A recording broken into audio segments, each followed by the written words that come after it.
I'm sorry. Sinabi ko lang yun dahil sa pangako ko sa kanya. Pangako? Anong pangako? Nangako akong pakakasalan kita kapag gumaling siya. Nagsikap siya tapos ngayon, hindi makagalaw si Lyra sa susunod na narinig.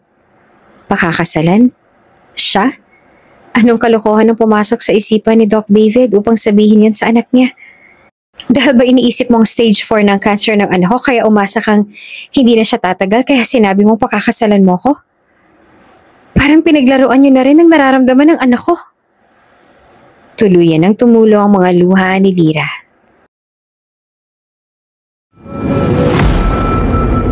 Bago ka pa lang sa channel na ito, Ate Jane TV, huwag kalimutang pindutin ang notification bell and subscribe button. Sana po hindi naman malaking abala sa inyo ang pagpindot ng subscribe button dahil ang kapalit po nito ay ang pagsuporta para makapag-produce ng mga libreng stories sa mga channels ni Ate Jane. Maraming salamat!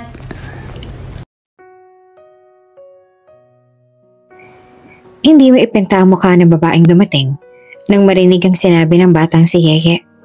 Klarong-klaro ang sinabi na to sa tainga ng babae. Boyfriend ng mama ko si Doc David Fernandez. Bakit niyo po siya hinahanap? Magpapagamot po kayo? Magaling po siyang doktor. Otomatikong kumunot ang noo ni Adriana Cowell na fiancé ni Doc David. Kalaunan ay natawa ang babae na animo ay nakarinig ng joke. Ano bang sinasabi mo, bata?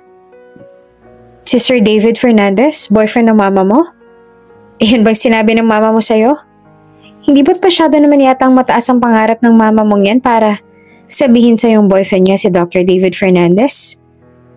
May panunuya sa ngisi ni Adriana nang sabihin iyon sa bata. Kumunot ang noo ni Yeye.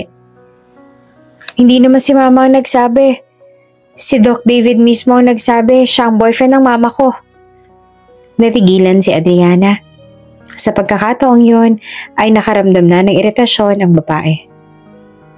Manahimik ka, buliw ni Adriana. Kung ano-anong sinasabi mo riyan, bubit ka. Nasira na ba ng medisina yung utak mo at kung ano-ano na lang ang sinasabi mo? Paano naging boyfriend ng mama mo si Doc David kung ako mismo ang fiancé niya? Parang maiiyak na si Yeye sa mga oras na ito. Ngunit gusto pa rin ipaglaban ng bata ang sinasabi ni Doc David na boyfriend nga nito ang mama niya. Nagsisinungaling ka. Si mama lang para kay Doc David, wala nang iba. Kumuyom ang kamao ni Adriana at konting-konti na lang ay talagang masasaktan na nito si Yeye. Anak, ano nangyayari? Bakit? Biglang dumating si Lyra. Dala ang papel ng binayarang gamot mula sa butika ng ospital. Nadatna ni Lyra na umiiyak na ang anak. Kaagad itong inalo ng ina. Ilang sagit ng kumalma ng anak ay binalingan ni Lyra ang babaeng dahilan ng lahat. Anong ginagawa mo sa anak ko? May galit sa mga mata ni Lyra na makipagtagisan ng titig sa babae. Wow naman! Ikaw na nga tong assuming ikaw pa tong matapang. Pambihira naman, oh. Ani Adriana sabay iling-iling. Bumaling si Adriana sa mga taong nandoon at ngumisi. Anyone? Sino nakakakilala kay Doc David Fernandez? I want to say that I am his fiancé. Gusto ko lang pong linawin na ako ang legal na karelasyon ni Doc David Fernandez. May babae kasi ritong kiniklaim na siya raw ang girlfriend ni fiancé ko. Nagulat si Lyra sa naging announcement ng babae sa lobby ng ospital.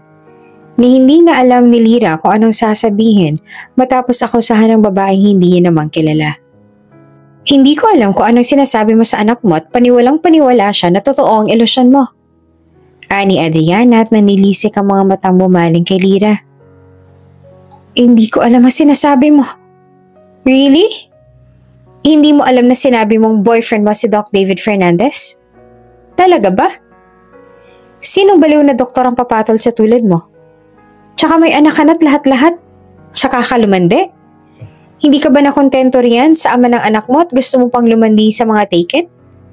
Ang kati mo rin na no? Baliw pa ni Adriana. Halos lahat ng mga taong nandoon ay napapatingin sa kanila. Na hindi alam ni Lyra kung papaano pakakausapin ng babae.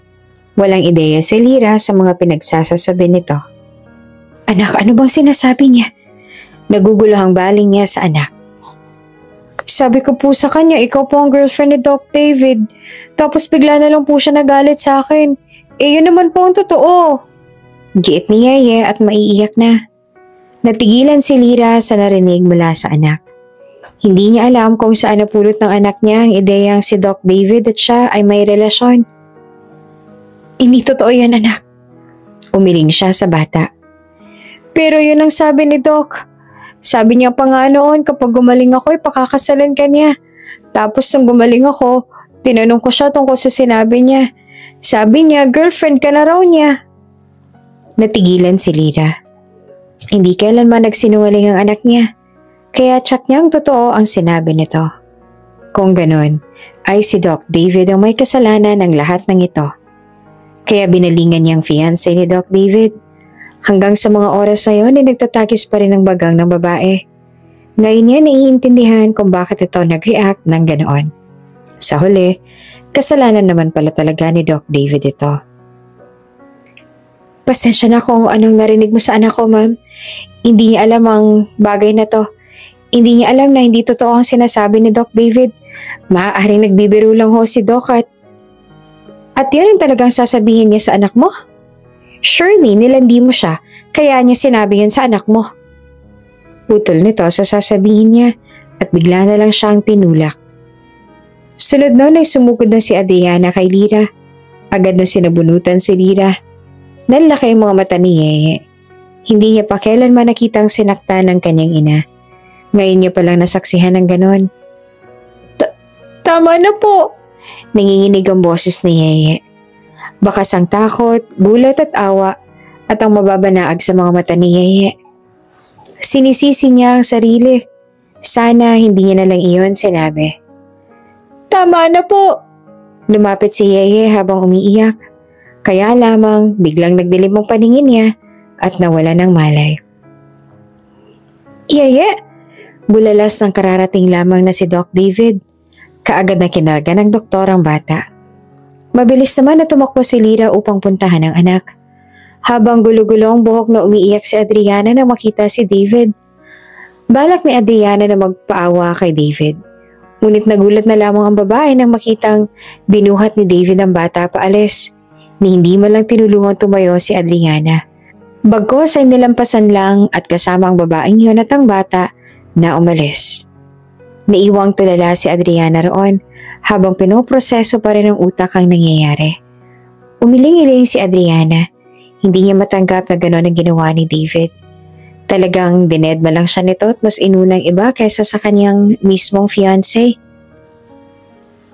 Magbabalat ako ng apple, gusto mo? Ani Lyra at binalingan ng anak na tahimik na nakatingin sa labas. Nasa silid sila kung saan abot lang ng budget ng ina ni Yeye. May mas komportableng silid naman ang hospital pero sa gamutan pa lang at chemotherapy ni Yeye ay kinakapos na sila. Kaya di nabale kung saan man sila pumwesto ng mama niya sa ospital. Ang importante ay mapagamot siya. May sugatan at cancer patient sa kabilang bed na kasama nila sa iisang silid. Mama, narinig ko kahapon yung bata nasa kabilang kama. Namatay na raw po siya. Nanatili ang mga mata ni Yeye sa labas ng bintana habang sinasabi yon. Kabilang gusali lang nakikita ni Yeye sa labas ng bintana. Walang punong kahoy o kahit mga ibon man lang na nakita niya. Natigilan si Lyra sa sinabi ng anak. Ang akala ni Lyra ay gumaling na ang bata sa kabilang bed kung kaya't wala na ito roon. Ngunit namatay na pala. Tapos yung isang bata nasa bandang dulo noong nakaraan, wala na rin siya. Hindi po ba pareho lang po kami ng sakit? Patuloy ni Yeye at bumagsak na ang lungkot sa mga mata. Kaagad na hinawakan ni Lyra ang kamay ng anak upang magpatigil na sa pagsasalita. Dahil sa totoo lang, ay hindi na nagugustuhan ni Lyra ang mga sinasabi ng anak. Oo, pareho lang kayo ng sakit. Pero iba ka. Malakas ka, anak. Gagaling ka, sigurado. Kahit nanunubig na ang gilid ng mata ni Lyra ay sinisikap niya pa rin na magbitiw ng ngiti. Paano pa kung nag-aakselan po kayo ng pera? Yung pambili niyo po ng gamot ko, binili niyo na lang sana yun ng bigas. Ilang sakong bigas na pong mabibili niyo roon. Ani Yeye, senusenteng mga mata at nakatitig sa ina. Bata pa si Yeye, pero kakaiba na mag-isip ang bata. Hinubog ang kaisipan ng bata ng kinalakihan nitong hirap. Walang asawa ang kanyang ina. Mag-isa lamang itong kumakayod para sa kanilang dalawa. Kakaunti lang din ang damit nito dahil hindi na nito magawang bumili ng mga gamit para sa sarili. Naalala ni Yeye na sinabi niya sa ina na gusto niyang maging teacher at ibibigay niya ang lahat ng gusto ng kaniyang mama. Ngunit ngayon nandito siya sa ospital at may sakit. Pakiramdam ni Yeye ay naglaho na sa hangin ang mga pangarap niya para sa ina. Huwag kang mag-isip ng ganyan, anak. Gagaling ka. Ginagawa ni mama ito dahil alam kong gagaling ka. Humigpit ang hawak ng ina sa kamay ni Yeye. Ngumiti naman si Yeye, ngunit may kalakip na pait. Sorry po. Tama po kayo, gagaling po ako. Mag-aaral po ako ulit tapos magiging teacher po ako balang araw. Ako pong magbabayad ng mga utang. Wala na po kayong puproblemahin balang araw. Masiglang sabi ni Yeye. Tuluyan na ngang bumagsak ang luha sa mga mata ni Lyra nang marinig ulit ang pangarap ng anak. Kahit sino ang tatanungin, imposible na ang kaso ni Yeye. Stage 4 cancer na iyon at masyado ng puyat ang bata at mukhang hindi nakakayanin ng sunod-sunod pang chemotherapy session. Ngunit kahit isang laki na lamang ng hibla ng buhok ang kakapitan ni Lyra ay kakapit siya. Mabuhay lamang ang kanyang anak. Walang ibang inaasahan ng kanyang anak. Siya lamang. Ito lang ang nag-iisang naiwan sa kanya.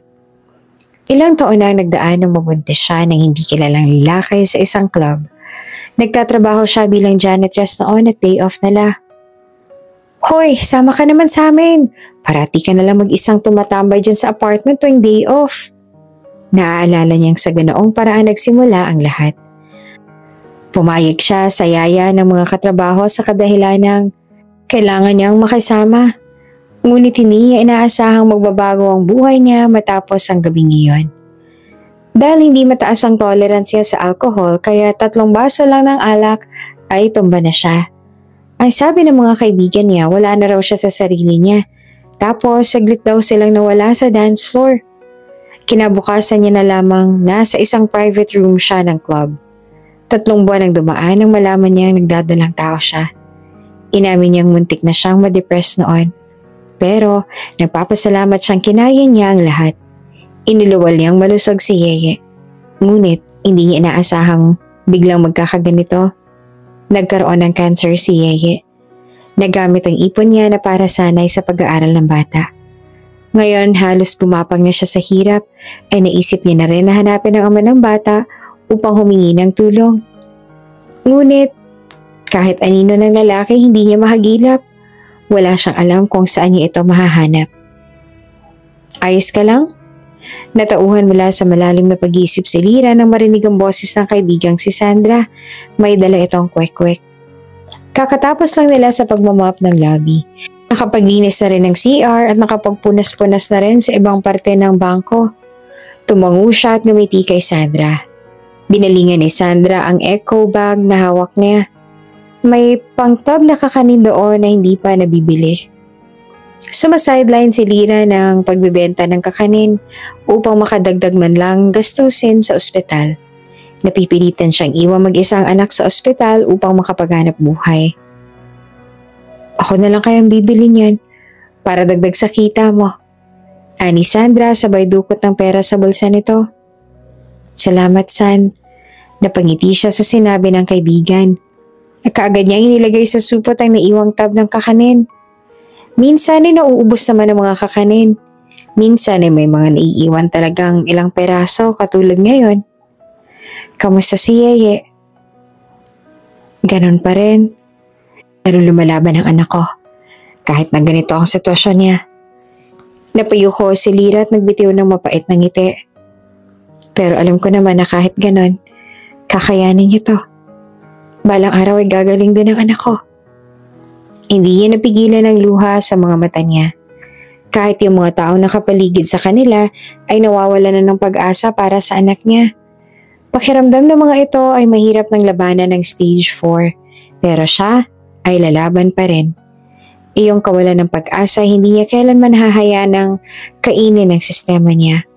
Walang makakatibag ng paninindigan niya para sa anak niya.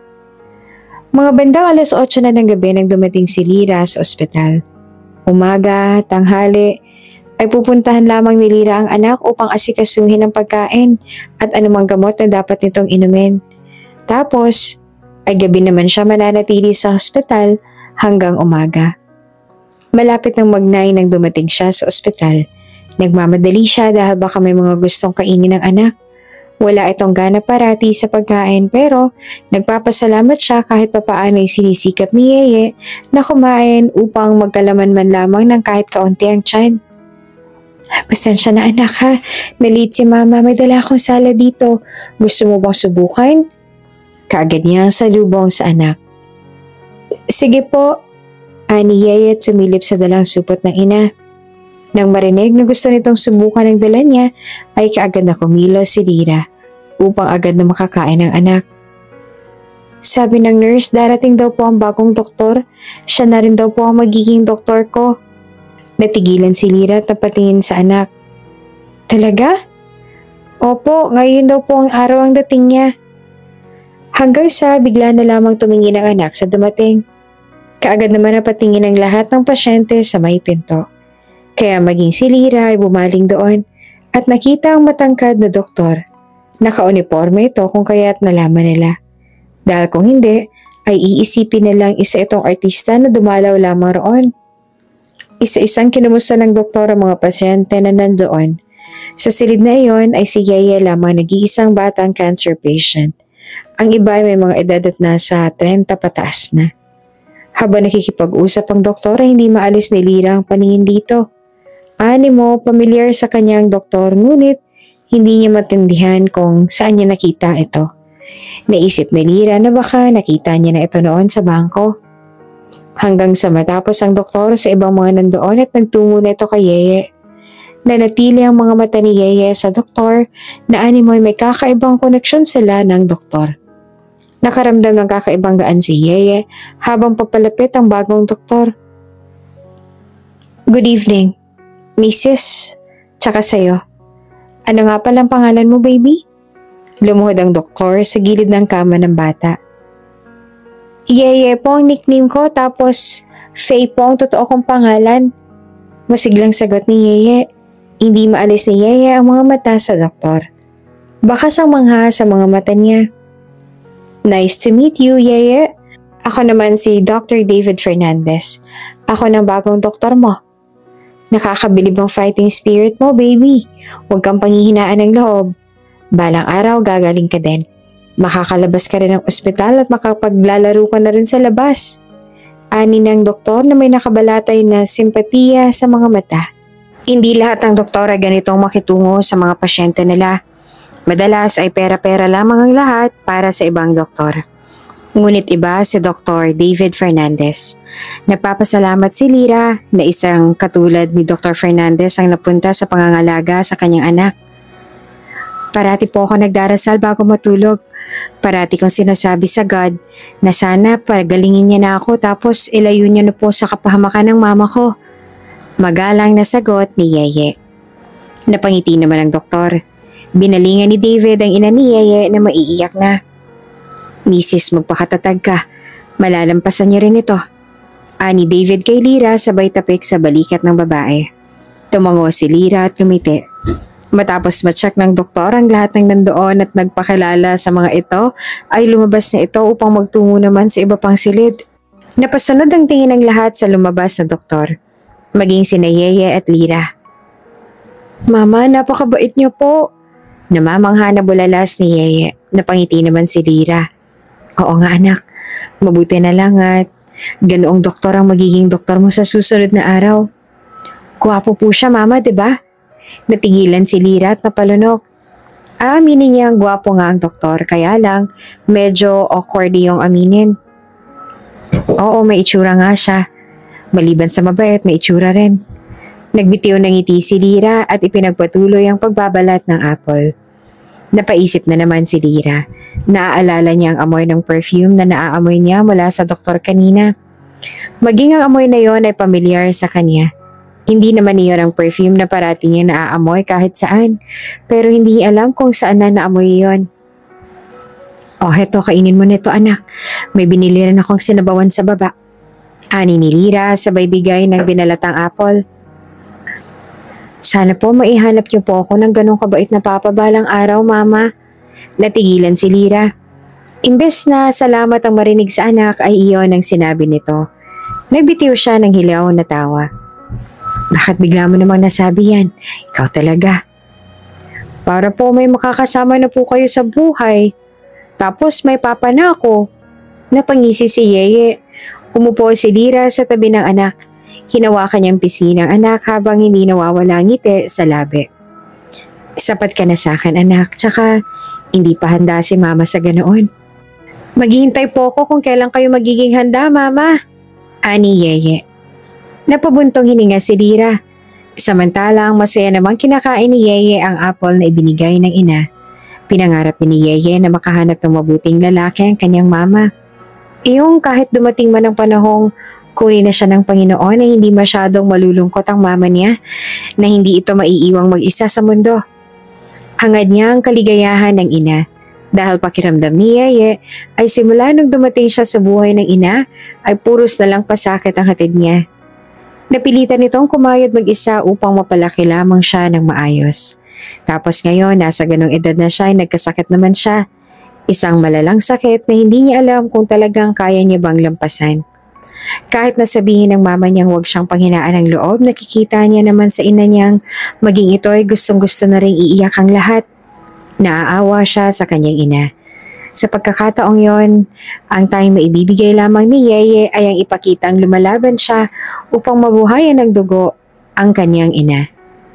Sa tuwing bumabalik sa ospital ang ina at nakikita niya ang pagod sa mukha nito, ay nagkakaroon siya ng lakas ng loob na lumaban sa kabila ng panghihina. Bumangon siya upang dahan-dahan na magtungo sa bintana at sumilip sa labas. Umuulan sa labas. Mas lalo lang naging malamig ang temperatura sa paligid. "Yeye, iha." Napalingon siya sa nagsalita. Napangiti siya nang malaman na si Doc David pa lang nandito. "Doc? Mag-isa ka lang ba? Hindi pa ba dumadating ang mama mo?" Usisa nito. Umiling siya. "Mamayang alas 8 or alas 9 pa po yung darating. Abala po kasi si Mama sa trabaho." Hindi naman mahinigan ng tampo ang boses ni Yeye. Bagkos ay malalim na pangunawa. Ang nandoon at nakakamangha na sa edad nito ay ganon nitong mag-isip. Mag-isa ito parati sa ospital at parati nitong kasama ang iba pang hindi kilalang mga pasyente roon. Pero hindi ito nagtampo, nagagalit na parati itong iniiwan ng ina. "Ganun ba? Tapos na ang rounds ko. Gusto mo bang bumaba muna? Gusto mo bang maglibot-libot para hindi ka naman mabagot?" Offer ng doktor. Napaawang ang bibig ni Yeye. "Talaga po?" Tumango ang doktor. "Oo, sasamahan kita." Kumuha ng wheelchair ang doktor para kay Yeye at tulak-tulak na siya ng doktor nang lumabas sila ng silid. Naaliw si Yeye sa paglilibot. Parati na lang siya nakakulong sa silid at naiintindihan niyang masyadong pagod ang mama niya upang gawin pa iyon. Nagpapasalamat siya sa doktor dahil sa alok nito ngayon. Nag-order lang online ang doktor nang magtungo sila sa mini canteen ng ospital. Doon sila sabay na kumain. Hindi maipaliwanag ni Yeye ang saya na nararamdaman habang kasama ang doktor. "Ano pala ang trabaho ng mama mo?" Usisa ng doktor. "Janitress po siya sa bangko. Tapos po nagbebenta rin po siya ng kakanin." Tumango-tango si David. "Nasa naman ang papa mo? Bakit mama mo lang ang kumakayod?" "Wala po akong papa. Hindi ko rin po alam kung nasa na siya. Hindi rin po sinasabi ni mama kung nasan po ang papa ko. Kaya po si mama na lang pong kumakayod para sa aming dalawa." Napabuntong hininga si David. Isipin pa lang ni David na nasa ganitong kalagayan ng bata at ang ina nito ay napakahirap na para sa kanya. Kaya hindi na siya magtataka kung bakit ganito ang mag-isip si Yeye. Napilitan ng batang makisama sa marahas na mundong ito. Idinantay ni David ang kamay sa ulo ng bata habang kumakain ito. Natutuwa siyang magana pa rin itong kumain kahit na nag-undergo na ito ng chemo. Usually, nawawala ng gana sa pagkain ng pasyente na nagkikimo. Pero nakakabilib si Yeye. Hindi ito nagpapadaig sa sakit nito. Labanan mo ang sakit mo. Kaya mo yan, Yeye. Sinusuportahan ka ng mama mo at ginagawa niya ang lahat-lahat na makakaya niya dahil nararamdaman niyang gagaling ka. Ani David habang nakangiti sa bata. Ngumiti si Yeye at tumango. Opo. Bumuntong hininga si David. Nalaman niyang stage 4 na ang cancer ni Yeye. Sa totoo lang, sa case ni Yeye, wala na siyang dapat aasahan kundi milagro na lamang. Tapos silang dalawa sa baba ay umakyat na sila. Hindi naman inaasahan ni Lira na makakauwi siya ng mas maaga ngayon kaya naabutan ng babae ang anak at si Doc David. Nakita ni Lira kung papaano kausapin ng doktor ang bata. Kita niya naman kung papaano gumiti ang anak niya habang kausap ang doktor. Talagang sinamahan nito ang anak niya doon habang wala siya. Good evening po, aniya sa doktor na makitang palabas na ito. Oh, ikaw ba ang mama ni Yeye? Tumango siya at ngumiti. Ako nga po. Salamat po pala sa pagsama sa anak ko habang wala ako. Tsaka kung nawala ang bagot niya sa araw na to. Natawa ang doktor. Natigilan siya at pinagmasdan nito. Lumabas ang mga dimples nito at mas lumala ang kagwapuhan ng doktor. Wala yon. Masayang kausap ang anak mo. Hindi nga halatang may sakit siya dahil napakabibo niya. Marami siyang ikinuwento sa akin. Napanganga siya at kalaunan ay nakaramdam siya ng hiya. Madaldal nga ang anak niya. Tsak niyang pati buhay nila ay kinuwento na ng bata kay Doc David. Tsaka nakikita akong nilalabanan niya ang sakit niya. She's just a child and fragile physically, but she's a fighter. Matalino rin siya at nakakabilib kung paano siyang mag-isip. Napupuno ng galak ang puso ni Lira habang pinapakinggan kung paano nitong pupurihin ang anak niya. Natutuwa siyang nakikita ng doktor ang nakikita niya sa anak niya. Nakangiting nagtungo siya sa anak niya. Nakaupo ito sa kama at nakatingin sa bintana. Mama, nakangiting bungad sa kanya ni Yeye. Ayos ka lang ba dito? Kamusta ang araw mo? Aniya sa anak. Ayos lang po, kumain na po ako. Bumaba po kami ni Doc David at sinamahan niya akong kumain sa baba. Pagkukwento nito, natigilan siya. Hindi niya inaasahang matagal nang magkasama ang dalawa. Nag-effort pa talaga ang doktor na samahan ang anak niya sa baba. Mabuti naman kung ganon. Ang bait pala talaga ni Doc David. Aniya at nagbitiw ng alanganing ngiti. Opo, sobra. Mukhang nararamdaman niyang paborito na ni Yeye si Doc David. Marami pang naikwento si Yeye tungkol sa pag-uusap nito at ni Doc David.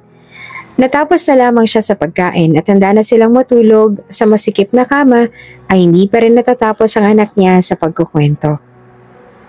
Hanggang sa nakatulugan na lamang ni Yeye ang pagkukwento. Inayos ni Lira ang takip sa ulo ng anak. Wala na itong buhok. Nalalagas iyon, epekto ng chemo. Maging ang braso ng anak ay pumapayat. Parang ayaw niya nang tingnan ang katawan ng anak. Sumisikip lamang ang pakiramdam niya. Tama ang doktor na yon. Mahinaman tingnan si Yeye sa panlabas sa anyo, ngunit isang matapang na bata ang kanyang anak. Lalaban ito at hindi ito padadaig. Namilog ang mga mata ni Yeye na makita ang isang basket ng prutas na dala ni Doc David.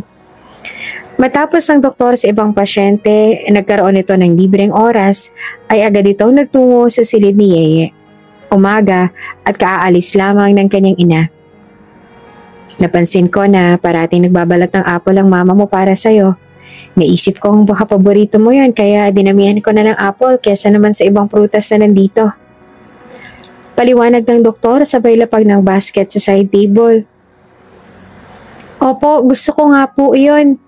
Ani Yeye habang nakangiti. Chinek ng doktor ang eyes lens niya at heart rate pati ang blood pressure, maging ang dextrose niya.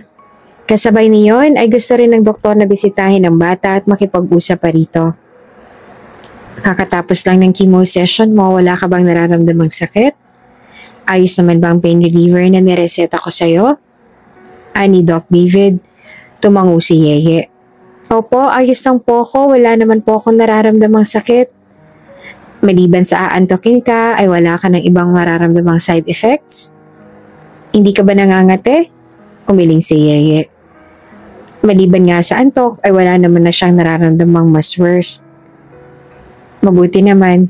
Do you want me to peel you some apple? Gusto mong kumain? Ngumiti si Yeye at tumango. Opo, salamat po. Masaya si Yeye na makitang ganitong mag-alala sa kanya si Doc David. Talagang napakabait nito. Sa totoo lang, pinangarap niyang sana ganitong lalaki ang makilala ng mama niya balang araw. Yung ganito kabait at maalaga. Tapos sa balatan ng doktor ang apple ay naghiwa ito ng maliit na peraso at binigay kay Yeye. Mas matamis po ito. Puri ni Yeye sa apple na dala ng doktor. Mas mahal, mas masarap. Nakadepende yata talaga sa presyo ang lasa. Ngumiti si Doc David at tumango-tango. Babalik ba ang mama mo mamayang tanghali? Ani David sabay sulyap sa bata. Opo, papakainin niya po ako ng ganong oras. Bibili siya ng pagkain sa labas tapos dito po kami kakain dalawa. Tumango-tango ulit si Doc David. Kung ganon, ay talagang parating mag-isa si Yeye sa ospital. Mukhang sa tagal ng pamamalagi ng bata sa ospital ay sinasanay na lang nito ang sarili sa lugar. Bumabalik din po kaagad si mama sa trabaho niya pagkatapos nun. Tapos dito na rin po siya natutulog para bantayan ako. Patuloy pa ni Yeye. Ngumiti ang doktor at tumango-tango. Nasundan pa ang pagdalaw na iyon. At parati yung kinakwento ni Yeye sa kanyang ina. Kaya nalaman ng kanyang ina ang mga effort ng mabait na doktor.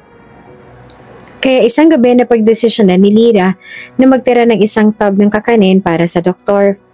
Hindi alam ni Lyra kung magugustuhan ba ng doktor ang bibigay niya. Wala naman kasi siyang ibang maibibigay rito dahil kapos din sila. Kulang pa sa gamot ni Yeye ang sahod at kinikita ni Lyra sa pagbibenta ng kakanin. Kumatok si Lyra sa klinik ng doktor. Come in. Ani ng baritonong boses mula sa loob. Kaya ngaling-ngaling binuksan ni Lyra ang pinto at agad niyang nakita ang table ng doktor. Kaagad na dumako ang mata ng doktor sa dala ni Lyra. Magandang gabi ho, kung hindi po ako nakakatistorbo. No, it's okay. Tapos na ako sa huling pasyente, tsaka cut off na ng 11 p.m. Tinuro ng doktor ang wall clock. Tumango siya at alanganin ng ngiting binitiwan. Sa totoo lang ay nagdadalawang isip pa si Lyra na iabot ang dala niya. Nahihiya siyang iyan lang ang kaya niyang ibigay sa kabila ng mga bagay na binigay ng doktor sa anak niya. Nandito po ako para po magpasalamat. Salamat po sa pag-aasikaso sa anak ko at sa mga binibigay niyo po sa kanya. Hindi na po kailangan pero nakikita akong masayang anak ko sa mga regalo ninyo kaya maraming salamat po. Ani Lyra. Pagkatapos ay lumapit ito sa desk ng lalaki tapos ay naglapag ng supot doon. Ito lang po nakayanan ko, pagpapasalamat ko po sa inyo. No need to do this, Lyra. Really. Talagang gusto ko lang i-cheer up si Yeye. Bibo siyang bata at positibo. Gusto kong malampasan niya ito. Nakangiting tura ni Doc David. Napabuntong hininga siya. Tanggapin niyo po sana ito. Kung hindi po kayo kumakain ng kakanin, pwede niyo pong itabi at ibigay sa iba. Gusto ko lang pong mag-abot sa inyo kahit papaano. Pambawi man lang po. Tumangutango ang doktor at ngumiti. Sa tuwing umingiti ito ay lumalabas ang malalim nitong mga dimple. Hindi niya lubos sa kalaing, sumasalamin din sa itsura ng doktor ang ugali nito. Kasing ganda ng ugali nito ang mukha nito. Salamat po ulit, Doc. Bahagyang nagbaho si Lyra bago binalikan ang tulog niya ng anak. Samantala, pagkalabas ni Lyra ay binuksan naman ni David ang plastic ng kakanin. Malaki-laki iyon at kahit paniguradong hindi niya mauubos yon. Gusto niya rin subukan ang lasa niyon. Lumaki sa US si David kaya't itong mga pagkain sa Pinas ay bago sa kanyang panlasa. Ngayon lang ulit siya muling bumalik sa Pilipinas simula nung huling tumungtong siya sa Pinas na pinanggalingan naman ng kanyang ina. Natigilan si David matapos matikman ang suman. Gawa iyon sa malagkit na bigas. Hindi niya inaasahang masarap din pala iyon. Napangalahati siya bago niya iyon i-share sa ibang mga nurse na nandoon. Sa isipan ni David, mukhang mapapabili na siya ng kakanin kay Lyra simula ngayon. Samantala, hindi naman makatulog si Lyra habang pinagmamasdan ng anak. Kaya kalaunan ay nagtungo siya sa mini chapel ng ospital. Lumuhod siya doon habang nakatingala sa mga ribulto. Paulit-ulit ko pong hihingin sa inyo ang awa para sa anak ko. Bata pa po si Yeye. Marami pa po siyang pangarap sa buhay. Kung gusto niyo pong kunin ang buhay ko kapalit ng buhay niya, gagawin ko. Handa po akong ibigay ang lahat. Nanginginig ang boses ni Lyra habang nakapikit. Pinipigilan niyang mahulog ang mga luha, ngunit dumaloy pa rin iyon sa kanyang mga mata. Mabait na bata po ang anak ko. Wala po siyang kasalanan para parusahan po ng ganito. Sana po pagbigyan niyo siya. Lumalaban po siya dahil gusto niyo pong mabuhay. Iumuko siya at sumubsob ang mukha sa mga palad. Pinikit niya ulit ang mga mata at nanalangin ng taimtim. Paulit-ulit niyang hinihingi ang milagro ng Panginoon. Alam niyang milagro na lang ang pwede niyang kapitan para sa stage 4 cancer ng kanyang nag-iisang anak. Baka hindi niya na alam ang gagawin kapag binawi pa sa kanyang anak niya. Ito na lang ang natitirang importante sa buhay niya. Hindi niya nakakayanin pa kung pati ito ay kunin sa kanya. Tulog na si Yeye nang tumunog ang phone ni Lyra. Nag-appear ang phone number ng kaibigan niyang si Sandra. San, anong balita? Ni Lyra matapos sagutin ang tawag. Pwede kang lumapit sa CSWD para sa maintenance ng anak mo. Kaya lang kailangan mo asikasuhin mo ng mga papel. Gagastos din tayo dyan. Sana may budget ka pa para riyan. Nito. Tumingala siya upang pigilan ng luha. Iyan na nga sana. Wala na nga siyang pera tapos hihingan pa siya ng pera upang makahingi ng tulong sa gobyerno. Hindi niya na alam ang gagawin. Said na ang ipon niya noon. Wala na siyang halos mailabas na budget para sa pag-aasikaso ng mga papel. Hahanap po ako ng paraan. San, baka pwede pa akong sumubok ng iba pang sideline dyan. Pwede rin ako magdagdag ng trabaho para may budget ako sa pagpaprocess ng mga papel. Pinunasan niya kaagad ang luha sa pisngi. Wala ka ng pahinga noon. Baka ikaw naman ang magsakit kapag sinagad mo ang katawan mo. Kumalma ka lang. Makakahanap din tayo ng paraan. Kaya lang San, tumatakbo ang oras. Araw-araw unti-unti namang kinakain ng sakit na yon ng anak ko. Hindi dapat ako mag-aksaya ng panahon. Hindi ko kayang mawala sa akin ng anak ko, mababaliw na yata ako. Napahagulgol na siya sa pagkakataong yon. Kalma lang, please, hahanap tayo ng paraan. Huwag ka mag-alala, makakahanap tayo ng paraan. Inilingid sa kaalaman ni Lyra, nagising si Yeye at naririnig ng bata ang iyak niya. Maging si Yeye napapaiyak na rin habang nakahiga. Tumagos sa puso ni Yeye ang sakit ng bawat kataga ng ina. Lahat ng pasakit na nararanasan ng kanyang ina ay siya ang dahilan. Parang gusto niyang humingi ng tawa dito ng paulit-ulit. Dahil sa kanya, kaya nahihirapan ng kanyang ina ng ganito. Salamat, San. Balitaan mo na lang ako. Sabihin mo agad sa akin kung anong pwede kong gawin. Salamat ulit sa tulong. Patuloy ng kanyang ina. Agad niyang pinahid ang luha sa pisngi at ipinikit muli ang mga mata. Itinulog niya na lang ang guilt na nararamdaman niya. Dumalaw muli si Doc David sa silid ni Yeye at hindi naman nakaligtas sa mapanuring tingin ni David ang emosyon sa mukha ni Yeye. Napagtanto nitong tila may malalim siyang pinoproblema. Si Mama, narinig ko siyang umiiyak kagabi. Dahil sa sakit ko kaya... Yeye, baby, huwag mong sisihin ang sarili mo. Hindi mo ginusto na magkasakit ka. Wala kang kasalanan. Kung ano man ang mga nararanasan niyo ngayon ng mama mo, lilipas din yan. Sabi ko naman sa'yo, diba gagaling ka pa? Malalampasan mo lahat ng to. Hinawakan ng doktor ang ulo ni Yeye. Bakas ang pait sa mga mata ng doktor habang pinagmamasdan ng bata. Nakikita ni David na unti-unti nang nawawala ng pag-asa si Yeye. Isa iyon sa hindi dapat mangyari. Pag-asa na lamang sa puso nito ang dahilan kung bakit ito lumalaban sa sakit nito. Hindi dapat makita ng bata ang sakit na nararanasan ng ina nito. Naapektuhan ng bata kapag nawawala na rin ng pag-asa ang mga nasa paligid nito. Sa kabilang banda ay narinig ni Lyra ang pag-uusap ni Doc David at ni Yeye. Nagulat siya nang malaman na narinig pala ng anak niya ang pinag-usapan nila ni Sandra. Dahil sa narinig nito, kaya sinisisi nito ang sarili. Kumuyo mang kamao ni Lyra. Dapat niyang tatagan ang sarili niya. Sa kanya umaasa ang anak niya. Kapag nakikita nitong lumalaban siya, lalakas din ang loob ng kanyang anak. Miss Rwanda, natigilan si Lyra nang marinig ang boses ni David. Akma na sana siyang aalis ngunit nakita siya ng lalaki. Pwede ba kitang makausap, Miss Rwanda? Huminga siya ng malalim bago nilingon si David. Kaseryosohan ang nakabalatay sa mukha nito. Sige po, ani at sumunod dito. Sa huli ay sa clinic sila nito nagtungo. Isinara ni David ang pinto nang makapasok siya. Inila ng lalaki ang upuhan at inilahad iyon sa kanya. Maupo ka muna, anito. Gusto ko sanang pag-usapan ng tungkol kay Yeye. Napalunok siya at tumango. Alam niya kung anong sasabihin nito. Nakakaapekto sa bata ang mga reaksyon ng mga taong nakapaligid sa kanya, lalo na yung mga malalapit sa kanya. Hindi naman sa nangihimasok ako pero maging ang health ng bata ay maaapektuhan kasi kapag nagpatuloy ito.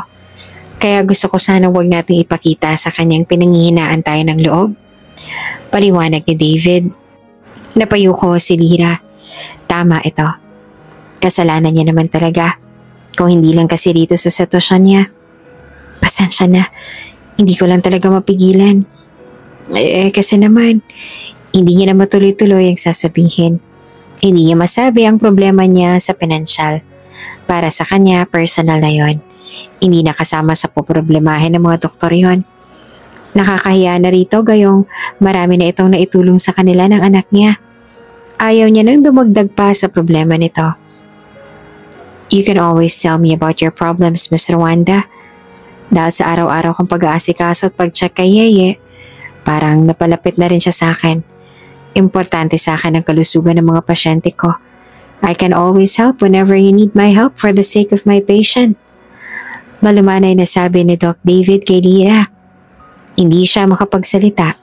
Hindi niya pa rin magawang mag-open up dito tungkol sa bagay na yon. Kahit na hirap na siya at kailangan niya talaga ng tulong ay hindi rin magawang sabihin yon. Kaya lumabas na lamang siya sa klinik nito. Alam niyang kaya siyang tulungan ni Doc David, pero hindi niya maatim na mandamay ng kahit na sino pa sa problema niya. Lalo na sa doktor na ito na kamakailan lang naman niya nakilala. Bumuntong hininga siya. Nang bumalik siya sa silid ng kanyang anak ay hindi kaagad siya natulog. Pinagmasdan niya muna ang anak habang natutulog ito. Payapa ang paghinga nito. Habang pinagmamasdan ng anak ay nahulog siya sa malalim na pag-iisip. Ayos lang ba talaga na kausapin niya si Doc David tungkol sa kakapusan nila pinansyal? Ngayong gumagapang na sila sa hirap ay hindi niya na alam kung kailan niya pang magdalawang isip sa mga oras na to. Alam ni Rita na walang oras para mag-atubiling humingi ng ganoong sitwasyon. Pero heto siya, hindi talaga kayang sundin ang nasa utak niya. Kaya nga mas pinili niya na lang ang pag-a-apply sa iba pang trabaho imbes na umasa sa tulong ni Doc David. Kailangan niyang dagdagan ang trabaho niya. Kailangan niyang kumita ng malaki at ma-afford ang gamot at lahat ng kailangan ng anak niya upang hindi nito maisip na kaawa-awa ang sitwasyon nila. May day off si Lyra. Iyong day off niya ay gagamitin niya para sa karagdagang trabaho. Ang nakuha niyang trabaho ay kilala lalo na sa mga part-timers. Isa iyong malaking tindahan. Pwede siyang kahit kada linggo lang pumasok dahil ang regular na trabahante nito ay sabay-sabay na nag-off ng linggo. Kaya siyang tatao noon sa tindahan. Distansya ang tindahan, hindi tulad ng bangko. Kaya mahaba-habang lakaran ang gagawin niya pabalik sa ospital. Hanggang sa nagkataon lang na habang naglalakad siya ay biglang bumuhos ang ulan. Ang masaklap pa, walang masilungan sa kinaroroonan niya. Wala ring dumadaan sa mga pampasaherong bus, taxi o ano pa man na pwedeng sakyan pabalik sa ospital. Napabuntong hininga na lamang siya. Kung ganon ay kailangan niyang tiisin ang lamig po uwi. Dadaan na lamang siya sa apartment at magbibihis. Kaya lang nagulat siya sa malakas na busina sa gilid niya. Doon niya napagtantong may sasakyang bumubuntot sa kanya. Nang buksan nito ang bintana ay nakita niya si Doc David. Get in, Lyra. Magkakasakit ka niyan. Nito habang nakasunod pa rin sa kanya. Sa pagkakataong yon ay pumayag siya at pumasok sa sasakyan nito. Kaganda pinatay ng lalaki ang aircon na makapasok siya. May kinuha ito sa backseat na nasa paper bag. Naglabas ito ng jacket mula roon. Halatang bago lang ang jacket at mukhang mamahalin din. Use this, malamig, magkakasakit ka.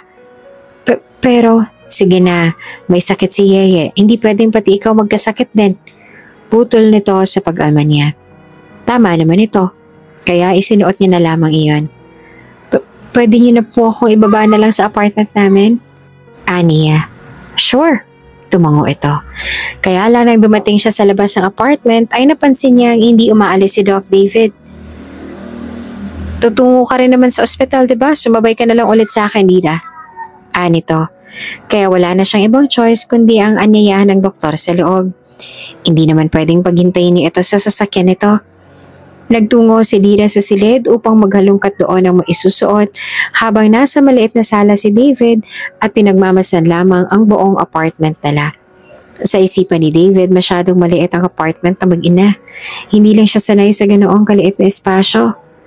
Sa pagtingin-tingin pa ni David sa paligid ay nagawi ang mata niya sa pinto ni Lira. Kaagad siya nagbawi ng tingin na mapagtuntong bukas iyon at akmang maghuhubad ng babae. Sa pagmamadali yata ay nakalimutan na nitong isara. Kaya lang, may isang bagay ang dahilan kung bakit binalik ni David ang mga mata. Nang mapansin niya ang balat sa bewang ni Lira, kaagad nag-flashback sa isipan ni David ang senaryong iyon, kung saan isang umaga, maliwanag na sa labas na tumatagos sa loob ang init ng araw. Mas lalong sumakit ang ulo ni David. Naalala niyang napadami ang inom niya. Napasapo niya ang noo at akmang babangon nang mapansin na may katabi siya sa kama.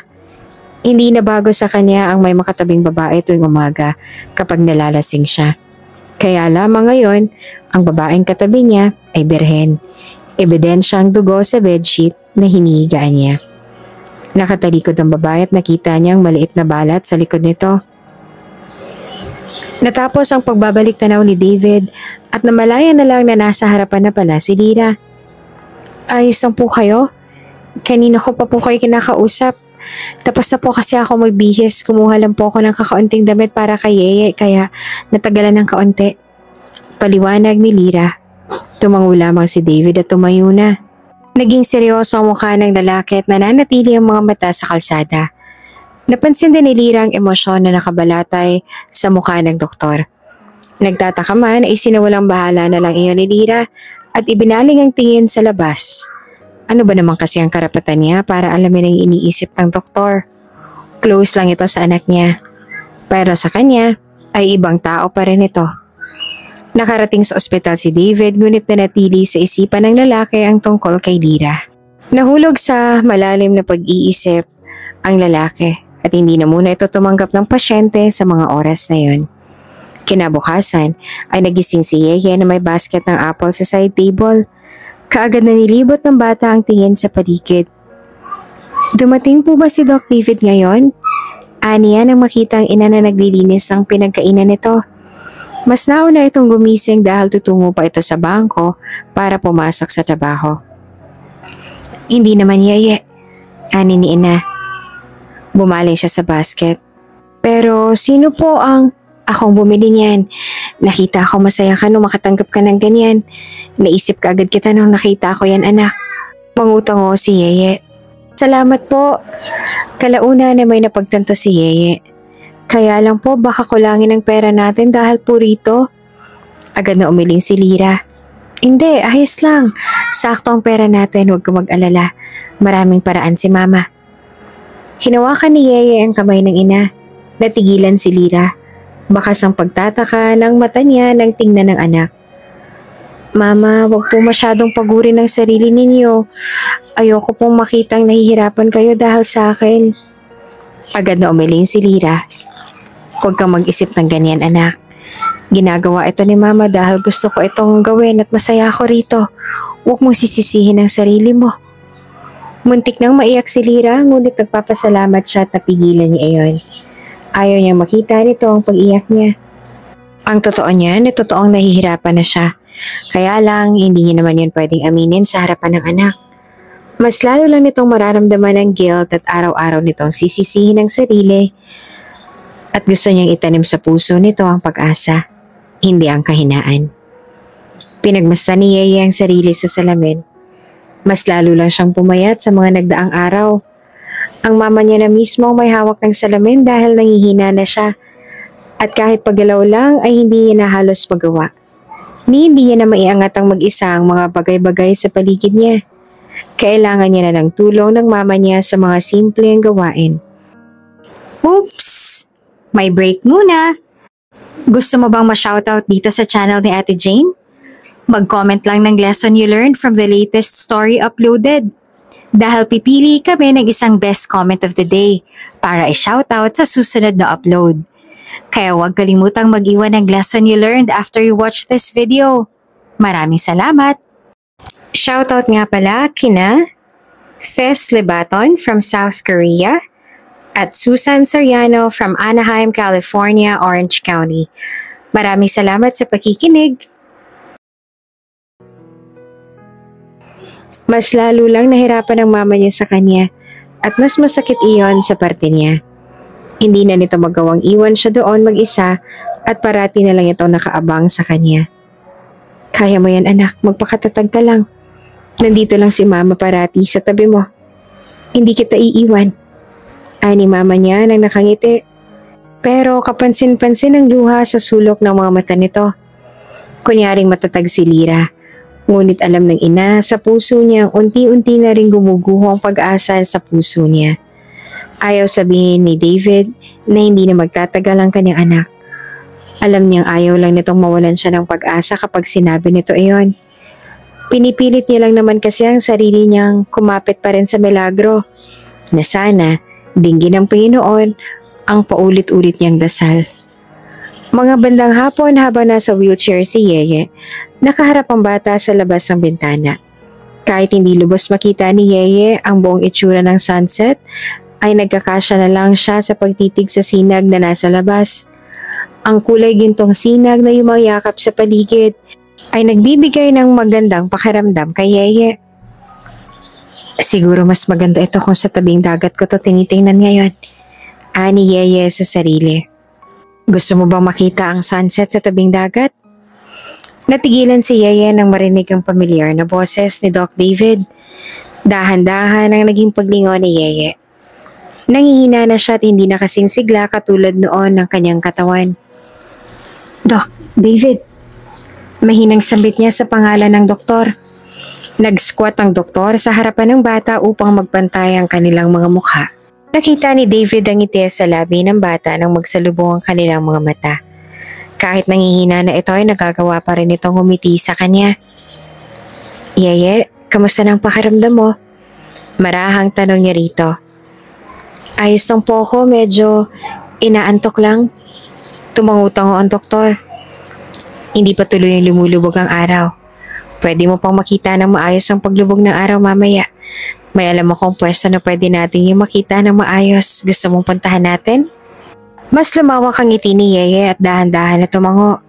Kaya itinulak ng doktor ang wheelchair ng bata palabas ng silid. Napapailing ang pamilya ng mga pasyenteng nandoon habang tinitingnan ng mahinang bata na si Yeye sa wheelchair. Kahit sino ang tatanungin ay sasabihin ng mga itong wala na talagang pag-asa ang bata. Lalo na sa itsura nito ngayong halos, hindi na nga makalakad at mabagal na ang paggalaw. Kahit si Yeye ay nawawala na rin ng pag-asa. Unti-unti nang gumugulo ang pag-asa sa puso ng bata dahil sa nakikita nito sa sarili ngayon. Pakiramdam ko po, hindi na po ako magtatagal, Dok. Natigilan si David at agad na lumuhod sa harapan ng bata. Yeye, wag mong sabihin yan. Makakabawi ka pa. Yang nakikita mo sa katawan mo ngayon at yung mga nararamdaman mo, side effects lang yan ng mga gamot. Hindi ibig sabihin no na hindi ka na magtatagal. Nagbitiw ng tipid ng ngiti si Yeye, ngunit may luhang kalakip ang tipid ng ngiting iyon. Kaya lang po, napapagod na po ako. Nagtagis ang bagang ni David. Alam ng doktor kung hanggang kailan na lang ang tagal ni Yeye. Ngunit hindi niya iyon masabi sa ina ng bata. Pilit na iniignora ng doktor ang katotohanang hindi na magtatagal si Yeye. Natama talaga ang bata sa nararamdaman nito sa katawan. Ramdam na nitong hindi ito magtatagal at napapagod na rin ito. Kaya lang gusto pa rin ni David na lumaban. Kung napapagod na ang bata, ay siya na mismo ang lalaban para rito. Hindi alam ni David kung anong nangyayari sa kanya at bakit niya nararamdaman ng ganito. Pero nasasaktan siya sa nakikita. Sumisikip ang dibdib niya sa nakikitang sitwasyon ni Yeye. Nagmula siya sa ospital sa ibang bansa. Ilang beses niyang nasaksihan ang mga ganitong senaryo sa mga naging pasyente niya. Pero sa batang si Yeye lamang siya nahirapan ng ganito. Ang kaso lamang ni Yeye ang hindi niya matanggap. Inayos niya ang tela sa ulo ng bata at ngumiti rito. Kapag gumaling ka, ipapangako ko sa iyong pakakasalan ko ang mama mo. Ako nang magiging papa mo balang araw, kaya magpagaling ka. Lumaban ka, Yeye. Natigilan ng bata. Sa totoo lang ay isa ito sa mga pangarap ni Yeye. Yung makahanap ng katulad ni Doc David ang kanyang ina. Ngunit heto at posibleng mismong si Doc David pa ang magiging asawa ng mama niya balang araw. Talaga po? Bakas pa rin ang pagkamangha sa mga mata ng bata. Ngumiti si David. Hindi alam ng binata kung anong pumasok sa isipan niya at nasabi niya yun kay Yeye. Ang sigurado lang siya ay gusto niyang makasurvive ang bata. Gusto niyang mabuhay pa ito ng matagal. Sa mga oras na yon, kahit hinang-hina na si Yeye, napuno naman ng determinasyon ng puso niyang magpagaling upang sa ganoong paraan niya, mabigyan ng kasiyahan ng kanyang mama. Tumayo si David at natigilan ng makita ang kaibigan na si James. Kita ang gulat sa mukha ng kaibigan niya. Natitiyak niyang narinig ni James ang mga sinabi niya sa bata. Parang matatawa naman si James kalaunan at napapailing. Agad siyang yumuko sa bata. Bumalik na muna tayo sa silid mo. Tuluyan na ngang bumaba ang araw sa kanluran. Napagbigyan niya si Yeye at ngayon ay kailangan niya nang bumalik sa klinik niya bago pa sabihin ni James ang bagay na hindi dapat marinig ni Yeye. Seriously? Hindi ba alam ng ina ng bata ang totoo? Natigilan si James ang balingan niya ito gamit ang nagbabantang tingin. Fine. Hindi na ako magsasalita tungkol dyan. Pero David, may fiancé ka na. Nagtagis ang bagay ni David at naupo sa swivel chair kaharap ang laptop. She's hopeless. Gusto niyo pang mabuhay. Alam ko yon. Pero pinanghihinaan siya dahil sa sakit na yan. Bulalas niya sa kaibigan. So, kaya pinaasa mong bata na pwede mong pakasalan ng mama niya kapag gumaling siya. You know you can't do that. Problema ko na yon, James. Sansala niya sa mga komento ni James sa kanya. Nagkibit balikat na lamang si James dahil kita sa mukha ni David na talagang determinado siyang gawin ang sinasabi sa bata kapag gumaling na nga ito. Matapos nga na sabihin ni David, iyon ay kapansin-pansin ang pagsusumikap ni Yeye sa araw-araw. Kahit alam ni Lira na walang ganang kumain ng bata, ay pinipilit ni Yeye na kumain at gumalaw-galaw. Buo ang loob ni Yeye na matupad ang pangako ni Doc David sa kanya na pakakasalan nito ang kanyang mama kapag gumaling na siya. Napapansin naman ni Lira ang unti-unting pagbabago ni Yeye. Unti-unti nang nagbabago ang itsura ng bata. Nagsimula ang lahat sa unti-unting pagbabalik ng dating timbang ni Yeye hanggang sa muling tumubo ang buhok ng bata. Naiiyak si Lira habang pinagmamasa ng natutulog na anak. Noong mga panahong nangihina ang kanyang anak, aaminin niyang tila mababaliw na siya kakaisip kung anong gagawin kapag nawala sa kanyang anak. Pero ngayon nakikita niyang unti-unting pag-recover ng kanyang anak ay tila isang malaking tinik sa dibdib ang natanggal. Nitong mga nagdaang araw ay napapansin niyang ang pagsusumikap ng kanyang anak. Kumakain ito kahit wala naman itong gana. Matyaga itong gumagalaw-galaw sa umaga pagkagising. Determinado ang kanyang anak na gumaling. Ngunit, hindi alam ni Lira kung saan humuhugot ang determinasyon ng kanyang anak para magawa ang lahat ng yun. Isang umaga ay nagtungo si David sa silid ni Yeye. Hindi naman inaasahan ni David na makikita niya sa ganoong itsura ang bata. Hindi sukat akalain ni David na talagang nagresulta nga ang sinabi niya sa bata. Sino bang mag-aakala na seseryosohin nga ni Yeye ang sinabi niya? Doc David, naaalala niyo pa bang pangako ninyo? Anito na nakangiti. Napalunok siya at hindi kaagad nakapagsalita. Ito na ang huling araw ni Yeye sa ospital kung kaya't kailangan niyang bisitahin ang bata bago man lang ito lumabas. Ngunit habang papunta siya ng silid ng bata, ay inaasahan niya nang mangyayari ang ganito. Hindi niya lang inaasahan na mabablangko siya ngayong magsalita na nga ang bata.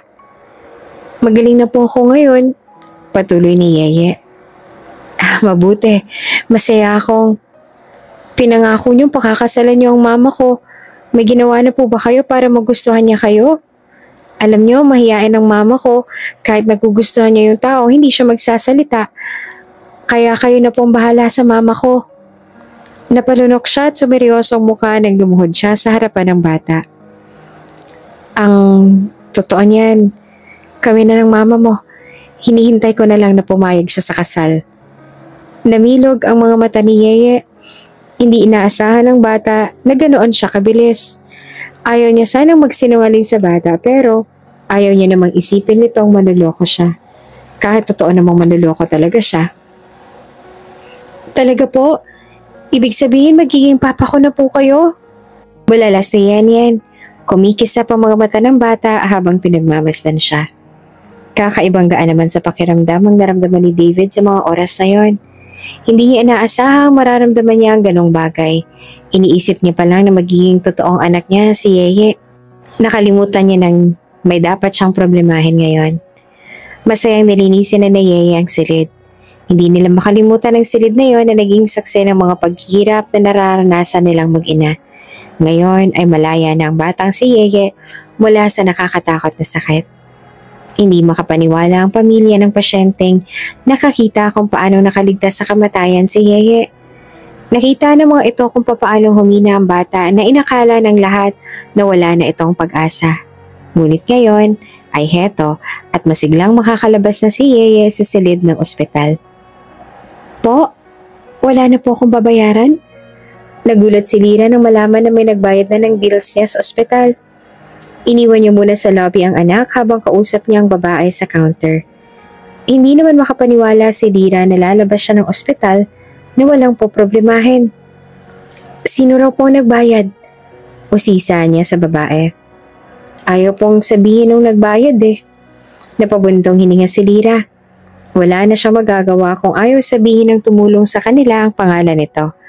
Ngunit napakagaan sa loob na matapos makaligtas ang anak niya sa tiyak na kamatayan ay bumuhos naman ng blessing sa kanilang mag-ina.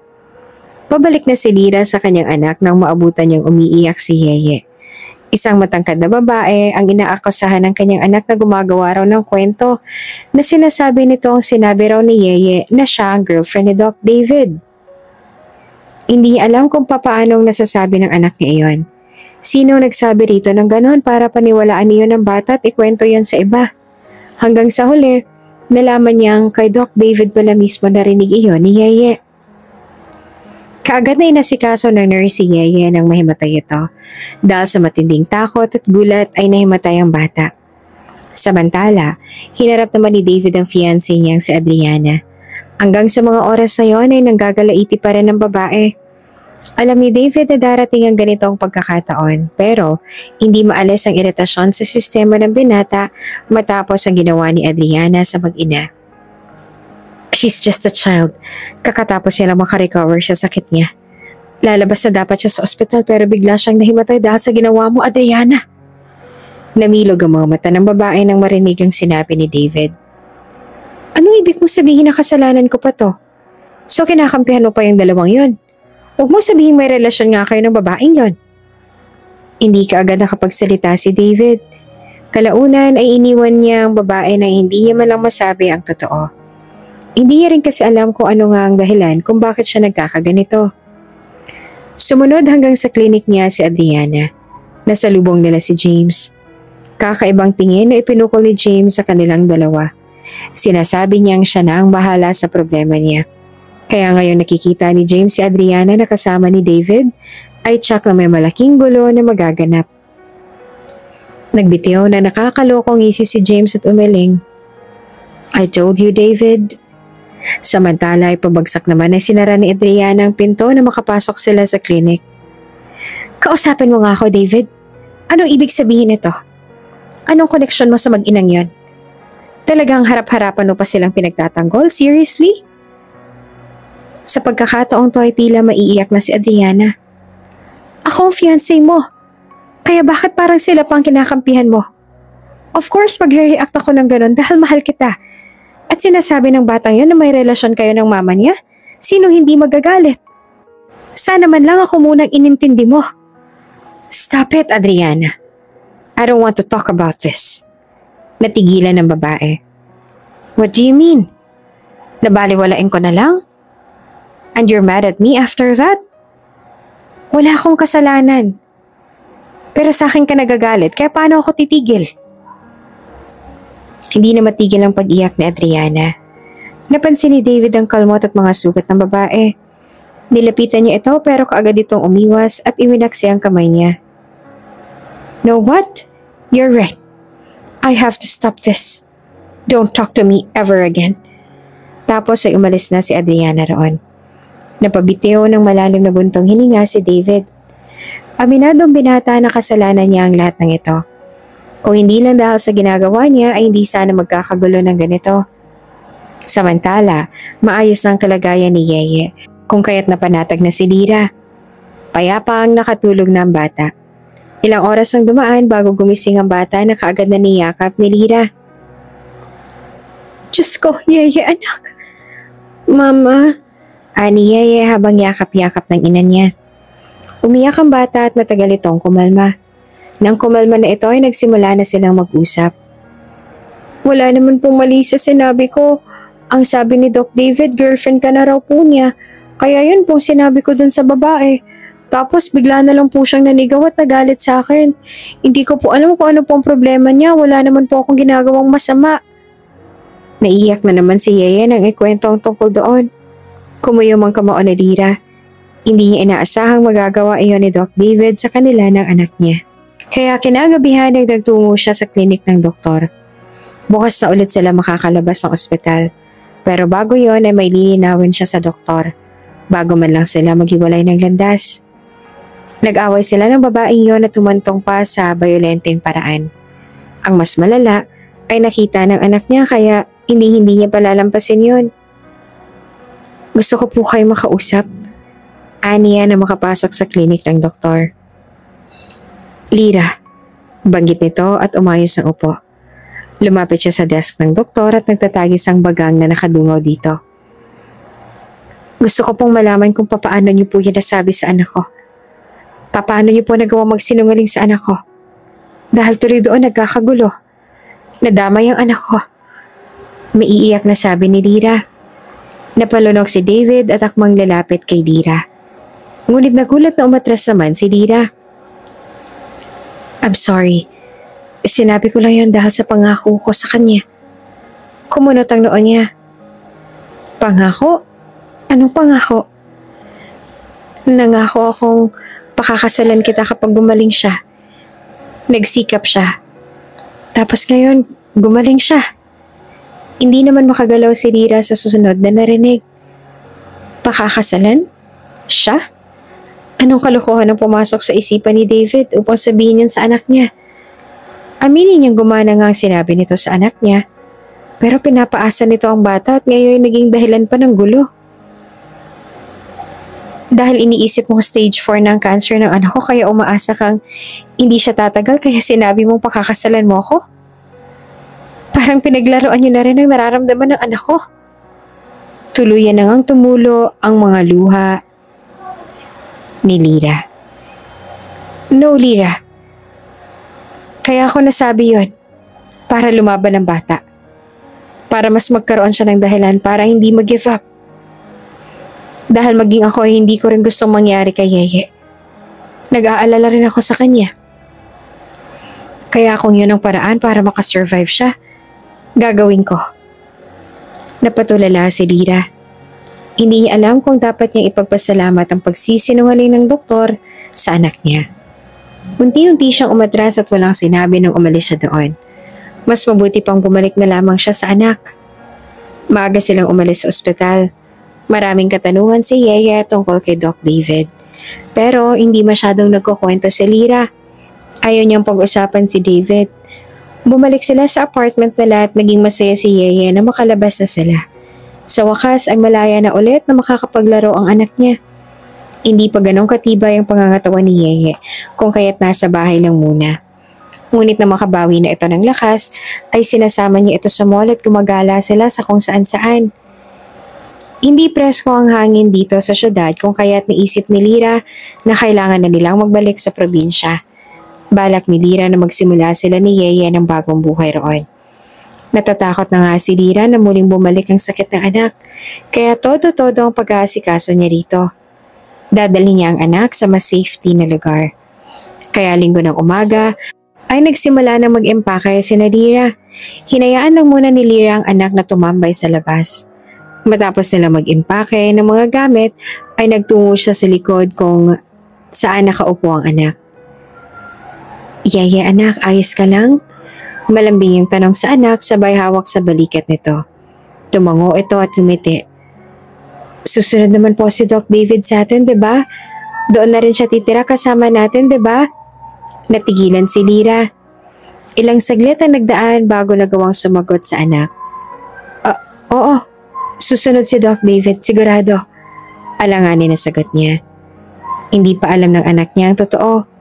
Umaasa pa rin si Yeye na talagang totoo ang sinabi ng doktor. Isang pampasaherong jeep ang bumapagtas sa lubak-lubak na daan ng Santa Lucia. Maalikabok ang daan dahil sa init ng panahon. Sa unahan ng mga malalaking puno ng mahogani ang sasalubong sa mga darating. Malamig sa lilim ng mga puno kahit tag-init. Inilabas ni Yeye ang palad sa labas ng bintana upang maramdaman ang lamig ng hangin sa labas. Hindi katulad ng sa syudad, presko at malamig ang hangin sa probinsya. Ito ang isa sa mga gusto ni Lyra na ma-experience ng kanyang anak. Mama, magtatanim po ba tayo kapag dito na tayo tumira? Gusto ko po kasing tumulong. Hindi ko pa nasubukang magtanim. Ni Yeye. Oo naman, aasahan kita ha. Tumango si Yeye at numisi. Lahat ng bagay sa probinsya ay ngayon lang mararanasan ni Yeye. Lumaki ang bata sa syudad. Building, sementadong bahay at kung ano-anong bagay lamang sa syudad ang namulatan nito. Ngunit si Lyra ay sa probinsya ngayon lumaki. Bago ito nagtungo sa syudad at doon na nagpatuloy sa buhay. Nang mamatay ang parehong magulang ni Lyra ay napilitan ng babae na iwan ang lupa ng mga ito. Nakipagsapalaran siya sa syudad at doon nagkaroon ng anak. Nagpapasalamat siyang hindi niya naisipang ibenta ang lupa nila. Ngayon ay may babalik-balikan sila ng anak niya. Baka nga't dito pa sila mag-umpisa ng anak niya ng bagong buhay. Isang lumang bahay na gawa sa semento ang inabutan nila. Maliit lamang ang bahay ngunit maayos pa. Kailangan lang nilang ayusin ang yero at wala na silang poproblemahing iba. Nilisan nila ang bahay at nagtawag na rin ang gagawa ng yero kinabukasan. Ilang araw lang nagdaan ay may maayos na silang bahay. Sa ngayon ay kailangan niyo munang hintayin na makapag-adjust si Yeye sa bagong buhay roon. Mama, bakit hindi pa dumarating si Doc David? Isang gabi bigla na lang yung natanong ni Yeye. Akala ni Lyra na nakalimutan na ng bata ang bagay na yon. Ngunit hanggang sa mga oras na yon pala ay umaasa pa rin ito sa pagdating ni David. Bumuntong hininga si Lyra. Baka abala lang si Doc David anak. Hayaan mo at susunodin ka agad yun dito. Hindi niya masabi kay Yeye na wala naman talaga silang relasyon ni Doc David. Ayaw niya lang nasaktan ng maaga ang puso ng anak. At saka, hindi pa siya handang makita ang reaksyon nito kapag nalaman nito ang totoo. Sana makasunod ka agad siya. Gusto ko makita niya ang mga tanim natin sa likod. Tsak na magugustuhan din ni Doc ang pagtanim. Tsaka yung buhay natin dito sa probinsya. Masaya si Yeye habang sinasabi yon at tila nananaginip ito ng gising habang nakatingala. Nagbitiw siya ng hilaw ng ngiti. Sana nga. Nang makaalis ang anak matapos itong magpaalam na maglaro lang sa likod ay isang malalim na buntong hininga ang binitiwan ni Lyra. Imposible ang mga sinabi ng kanyang anak. May fiancé si Doc David at may sarili itong mundo sa syudad.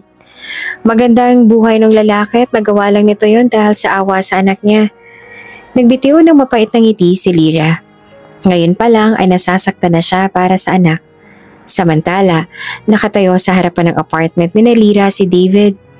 Noong umalis ang mag-ina sa ospital ay may kung anong bagay na nawala sa kanya. Tila may kulang. At sa gabi napapanaginipan niya si Yeye na hinihila siya sa sinasabing sumama siya rito.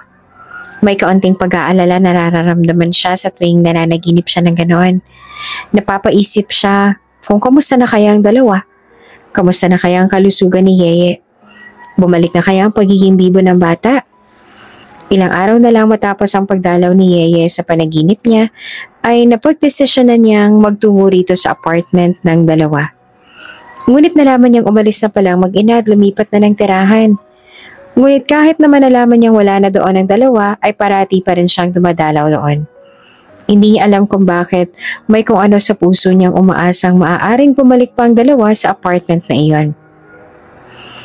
Magandang umaga po, ano pong kailangan? Natigilan si David nang marinig ang boses sa tabi niya. Nang lingunin niya ay isang babaeng nakangiti ang bumuhad sa kanya. Magandang umaga. Alanganing ngiti ang tinugon niya rito. Parati po kitang nakikita rito tuwing dumadaan ako. Bakit nga po pala parati kang nakatingin diyan sa dating apartment ni Lira? Natigilan siya nang malaman na kilala nito ang babae. Kilala mo siya? Tumango ito. Kaibigan niya ako. Ako si Sandra. Tsaka sino po pala sila? Kaibigan rin po ba kayo ni Lira? Ang alam ko ay matagal na silang umalis dyan. Nagpunta sila ng probinsya. Ilang saglit na kumunot ang noon ni Sandra nang matitigan ng matagal si David. Mukhang familiar po kayo sa akin. Parang nagkita na po tayo noon. Hindi ko lang talaga alam kung saan pero familiar ka talaga sa akin. Teka, isipin ko nga kung saan. Umakto nag-iisip si Sandra. Kumunot ang noon niya. Hindi niya matanda ang nagkita na sila nito tsaka sa dami ng pasyente niya wala na siyang matandaan sa mga iyon. Isa kaya ito sa mga nagpakonsulta sa kanya? Sabihin kaya nitong nagkita na sila sa isang klinik o kaya sa ospital?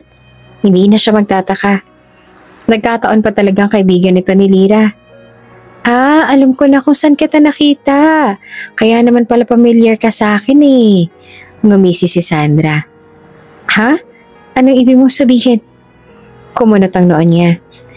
Ikaw yung lalaking huling kasama ni Lira nun sa club 9 years ago. Pagkatapos nun, hindi na namin siya nahanap. Aba, akala namin kung ano nang nangyari sa kanya. Natigilan si David nang sabihin niya ng babae. 9 years ago? Klarong-klaro pa sa isipan niya ang nangyaring yun. Naalala niya pa kung papaano siyang nagpakalasing noon sa isang club. Tapos niyang malaman na kailangan niyang sumalang sa fixed marriage at ngayon fiancé niya nga na si Adriana. Sabi ng mga kaibigan niya huling araw na ng bachelor days niya yon kaya hinayaan niyang malasing. Hindi niya alam kung sino ang nakausap niya that time. Nagising na lang siyang kinabukasan na may katabi ng babae. Sabi ni, pero ano nangyari? Tapos namin kayo makita na wala na kayo ng parang bula. Madaldal si Sandra, talagang pinagtitimpla pa siya nito ng kape nang sumama siya rito upang malaman ang tungkol sa alam nito kay Lira. Ngunit, hindi niya inaasahang may ibang mas malalang bagay pa pala siyang malalaman. Alam mo kasi walang boyfriend tong si Lira. Tapos nung mawala siya sa club at sumulpot kinabukasan, parang nag-ibang kinikilos niya. Napalunok si David. Kung ganon, ay maaaring si Lira ang babaeng naka one night stand niya? Mukhang matagal na pala silang may koneksyon ng babae. Tapos noon, bigla naman namin nalaman umalis si Lira sa trabaho. Nalaman ko na lang, buntis pala siya.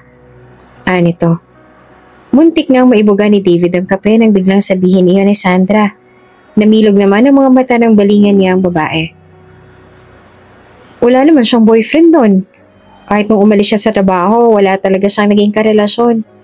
Kaya iniisip namin baka may nangyaring hindi maganda kay Lira. Ani Sandra at napayuko. Kita naman ang lungkot sa mga mata nito. Matapos nito maikwento ang bagay na yon.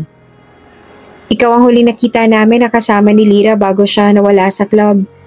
Naisip ko na rin na hanapin ka at baka sakaling may alam ka sa nangyari kay Lira. Kagad niyang kinuha ang coat niya at tumayo. Nakita niyang nagulat ito at nagtaka. Sorry, aalis na ako. May iba pa akong gagawin. Salamat sa kape. Tapos ay mabilis na siyang umalis doon. Kailangan niya magpunta sa hospital. Kumakabog ng malakas ang puso niya habang papunta sa ospital. Kaagad na bumalandra sa isipan niya ang itsura ni Yeye sa isipan ni David. Kumuyom ang kamao niya habang hawak ang manibela. Nagtungo siya sa laboratory kung saan nagpatest si Yeye sa dugo nito. Gusto ko makuha ang blood sample ng batang nagngangalang Faye Rwanda. Aniya na makapasok doon. Nagpapasalamat siya at naitaba pa ng mga ito ang blood sample ni Faye. Kaagad niyang tinawagan ng kakilala niya. May samples akong gustong ipatest. Gusto ko ng agarang resulta. Aniya sa kausap. Anong trip na naman to, dude? Tumawa na sa kabilang linya. Just do it, Tristan. May duda lang ako. Na may anak ka sa labas. Narinig ko nagkakamalabuan na kayo ni Adriana. Dude, pakakasalan ka noon kahit may anak ka na. Tapos ay humagalpak pa ito ng tawa. Kumuyom ang kamao ni Tristan. Isa sa mga kaibigan niyang mahilig talaga mambwisit sa kanya. Tris, gawin mo na lang. Kailangan ko kaagad ang resulta. Kapag pinatagal mo yan, lagot ka sa akin. Fine, gagawin na. Padala mo na lang sa laboratory ko. Doblehin mong bayad hindi libre yan. Huwag kang feeling. Bulyaw nito. Umikot pa ang eyeball niya bago niya binaba ang cellphone. Nakalimutan niya ang mukhang pera nga rin pala itong si Tristan. Matapos ang isang linggo ay pinadala na sa clinic ni David ang envelope.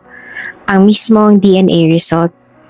Kabado si David habang hawak ang envelope. Hanggang sa mabuksan niya iyon at nakita ang naging resulta. Positive. Anak niya si Yeye. Animoy nang hina ang mga tuhod niya nang malaman niya ang resulta. Hindi niya lubos akalaing ang batang parati niyang binibisita noon sa silid nito ay ang mismong anak niya. Ilang taon na ang nagdaan? Wala man lang siya sa tabi nito nung iniluwal ito sa mundo. Wala siya sa tabi ni Lira nang magbuntis ito. At kailangan nito ng suporta. Pinasan lahat ni Lira ang problema at pagpapalaki kay Yeye. Kahit nung nagkaroon ng cancer ang anak nila, mag-isa itong iginapang ang gastos. Nasaan siya nun? Binayaran niya ang hospital bill na mag-ina niya pero hindi naman sapat yon para mapunan ng mga panahong wala siya sa tabi ng mga ito. Kaagad siyang nag-impake ng mga damit. Mabilis ang mga kilos na nilagay niya sa maleta ang mga damit. Agad siyang bumaba ngunit nagulat siya nang makita ang pagpasok ni Adriana sa sala. Where are you going? Ano yung mga dala mo? Nagtatakang tanong nito. It's been 3 months since sinabi ni Adriana na hindi na sila pwedeng mag-usap. Wala rin siyang balak na makipag-ayos pa sa babae. Sa simula pa lamang ay kaibigan lang naman talaga ang tingin niya kay Adriana. Hanggang sa biglang sabihin ni Adriana sa pamilya niyang gusto siya nitong mapangasawa. Hindi ka man lang nag-chat. Nitawag hindi mo man lang ginawa tapos bigla ako malalaman na. Ikaw mismo nagsabing hindi na kita kakausapin, Adriana. So I did what you want. Naging mabuting magkaibigan tayo noon. Binigay ko ang lahat ng gusto mo dahil importante ka sa akin. Pero minsan nakakapagod na rin. Bumintong hininga siya. Napapagod na ako. Parang naglolokohan lang tayo rito. I want to end this. What are you talking about? Tell me, what's your problem? Napahawak ang babae sa braso niya. Let's fix this, okay? Hindi mo alam ang sinasabi mo, David. You can't just end this way. Ngunit hindi na nakinig si David. Tahimik niyang nalampasan si Adriana. Kapag sinabi niyang tama na, talagang doon na yun magtatapos. Hindi niya kayang sundin pa ang mga gusto ng iba dahil lang ayaw niyang may mga taong maapektuhan dahil sa desisyon niya. Ngayon, gusto niyang sundin ang gusto niya. Gusto niyang sundin ang sinasabi ng puso niya. At iyon ay umalis doon upang sundan ang kanyang mag-ina. Hahanapin niya ang dalawa. Hindi pa huli ang lahat. Makakabawi pa siya. Sisikapin niya makabawi sa dalawa. Naririnig niya ang mga pagtawag ni Adriana sa malayo. Ngunit hindi niya ayon pinansin pa. Inilagay niya sa likuran ng maleta at sumakay siya sa kotse. Mabilis na nakasunod si Adriana sa kanya at kaagad nitong tinapik ang bintana ng sasakyan. Talk to me, David. Please talk to me. Don't do this. Don't leave me here. Bumaba ka muna. Pagbigyan mo naman ako. You said importante ako sa'yo. May mga pinagsamahan tayo. Hindi mo pwedeng basta nalang itapon yun ng ganito?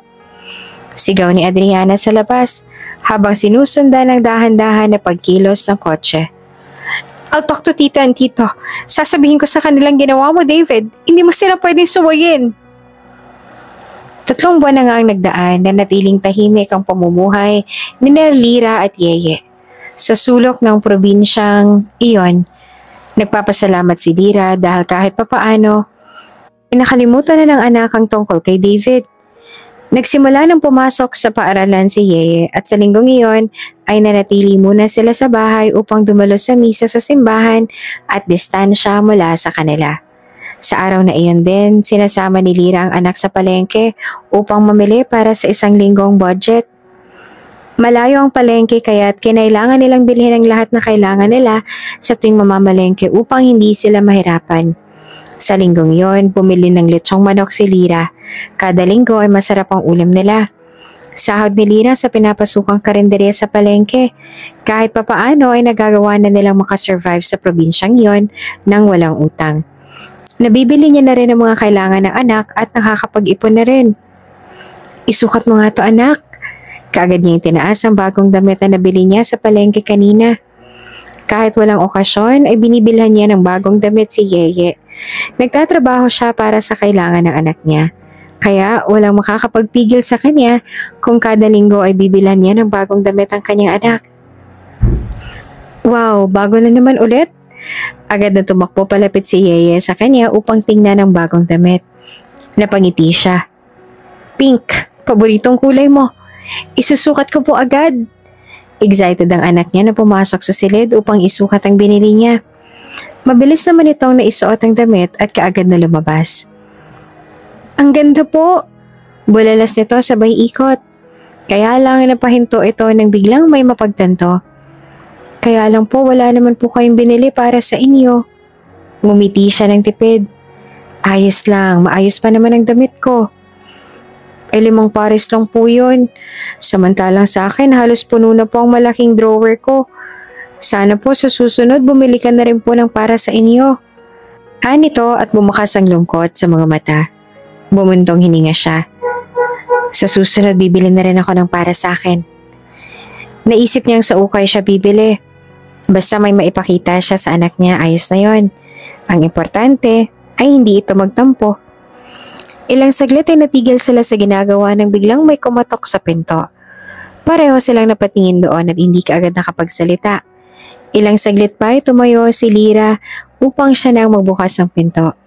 Nagtataka sila kasi kakabayad lang nila sa kuryente nila, kaya imposibleng bill ng kuryente iyon. Ano pong kailangan ni? Natigilan si Lira sa pinto. Mo'y tumigil ang kanyang mundo nang makita kung sino ang tao nakatayo sa harapan ng kanilang pinto. Aakmang isasara niya yon, ngunit mabilis itong naharangan ng pinto. Lira! Abot langit ang kaba na nararamdaman niya. Papaano nitong natunto ng lugar na yon? Tsaka bakit ito nandito? Anong kailangan nito sa kanilang dalawa? David, anong ginagawa mo rito? Hindi makapaliwanag na anas niya. Mama, sino yan? Bigla na lang sumulpot si Yeye.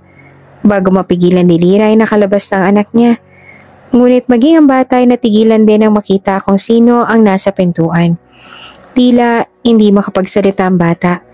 Mo'y maiiyak na makita si David.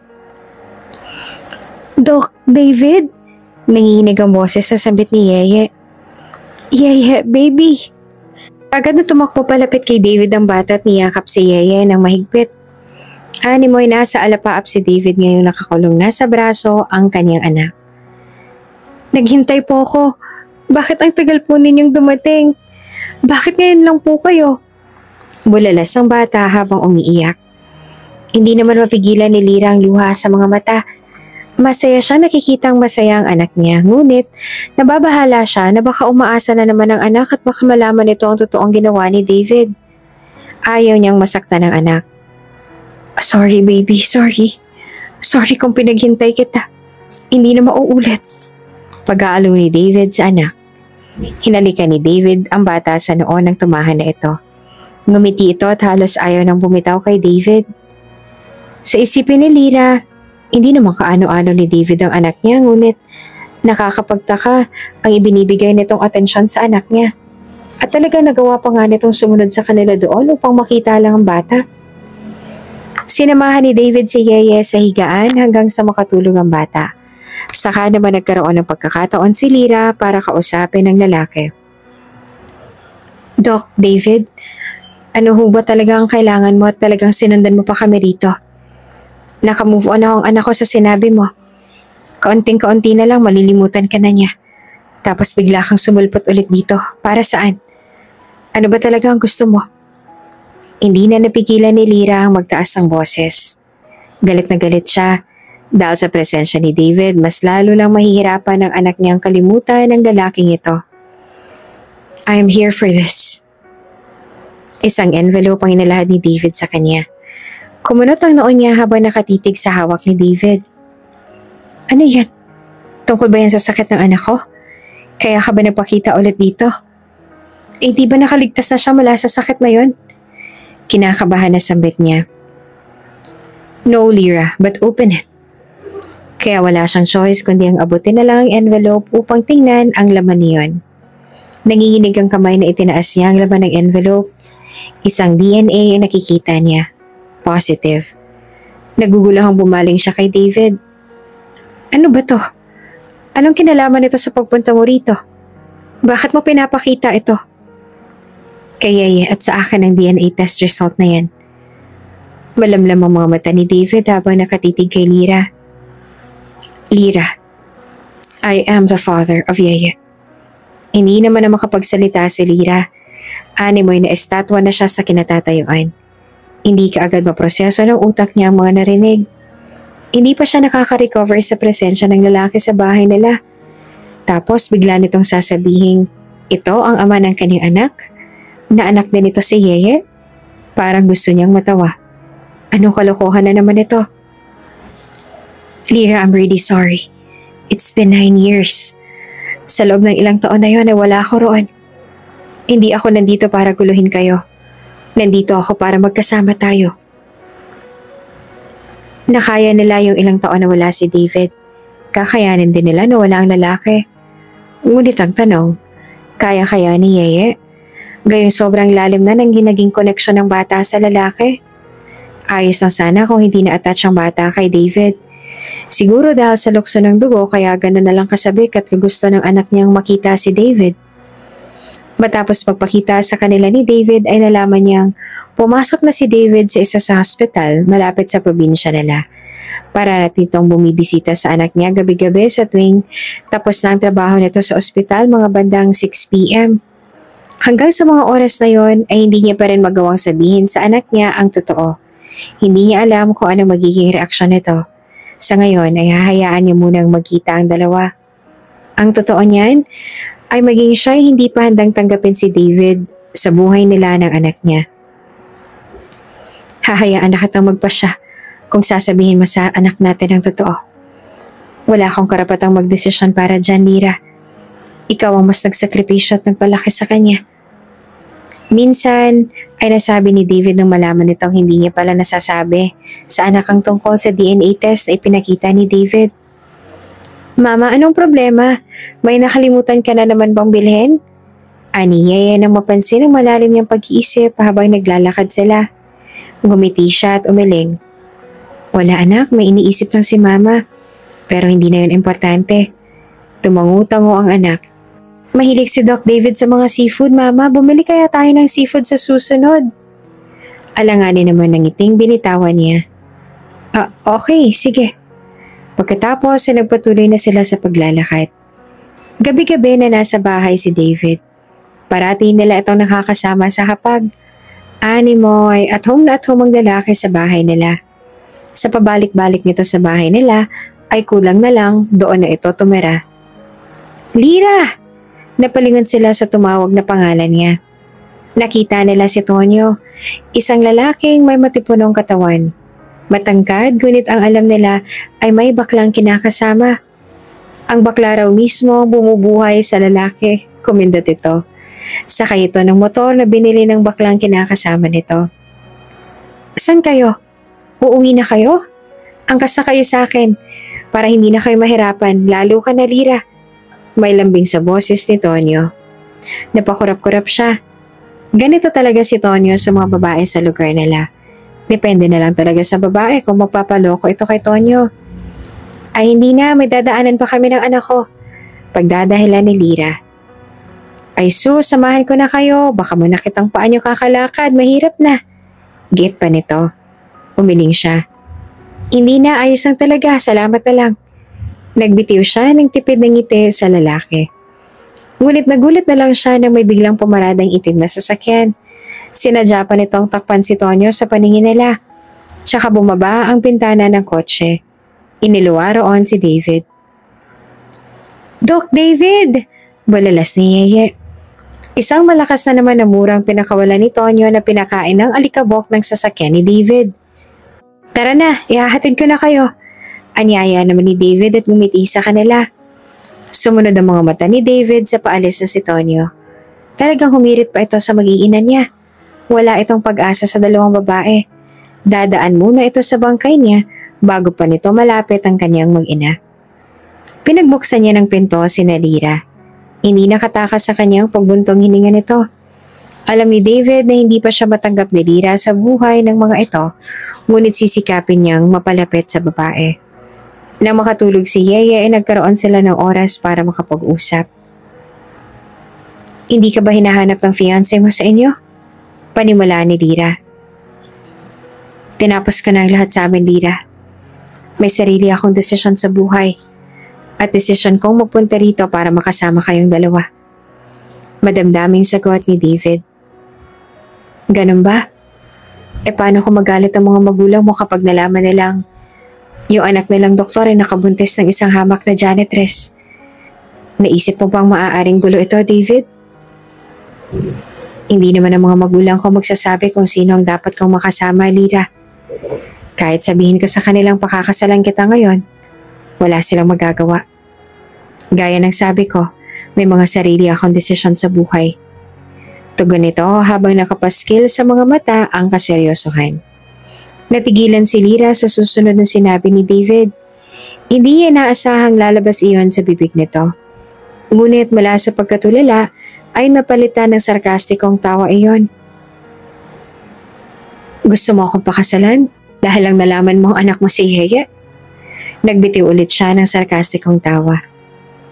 Hindi sapat ang DNA result para hayaan kitang pumasok sa buhay namin ng anak ko, Doc David. Kapag nalaman ng pamilya ni David ang tungkol sa kanila, tsak na hindi nito tatanggapin ang anak nila. Ang mas malala ay baka ilayo ng mga ito ang anak niya.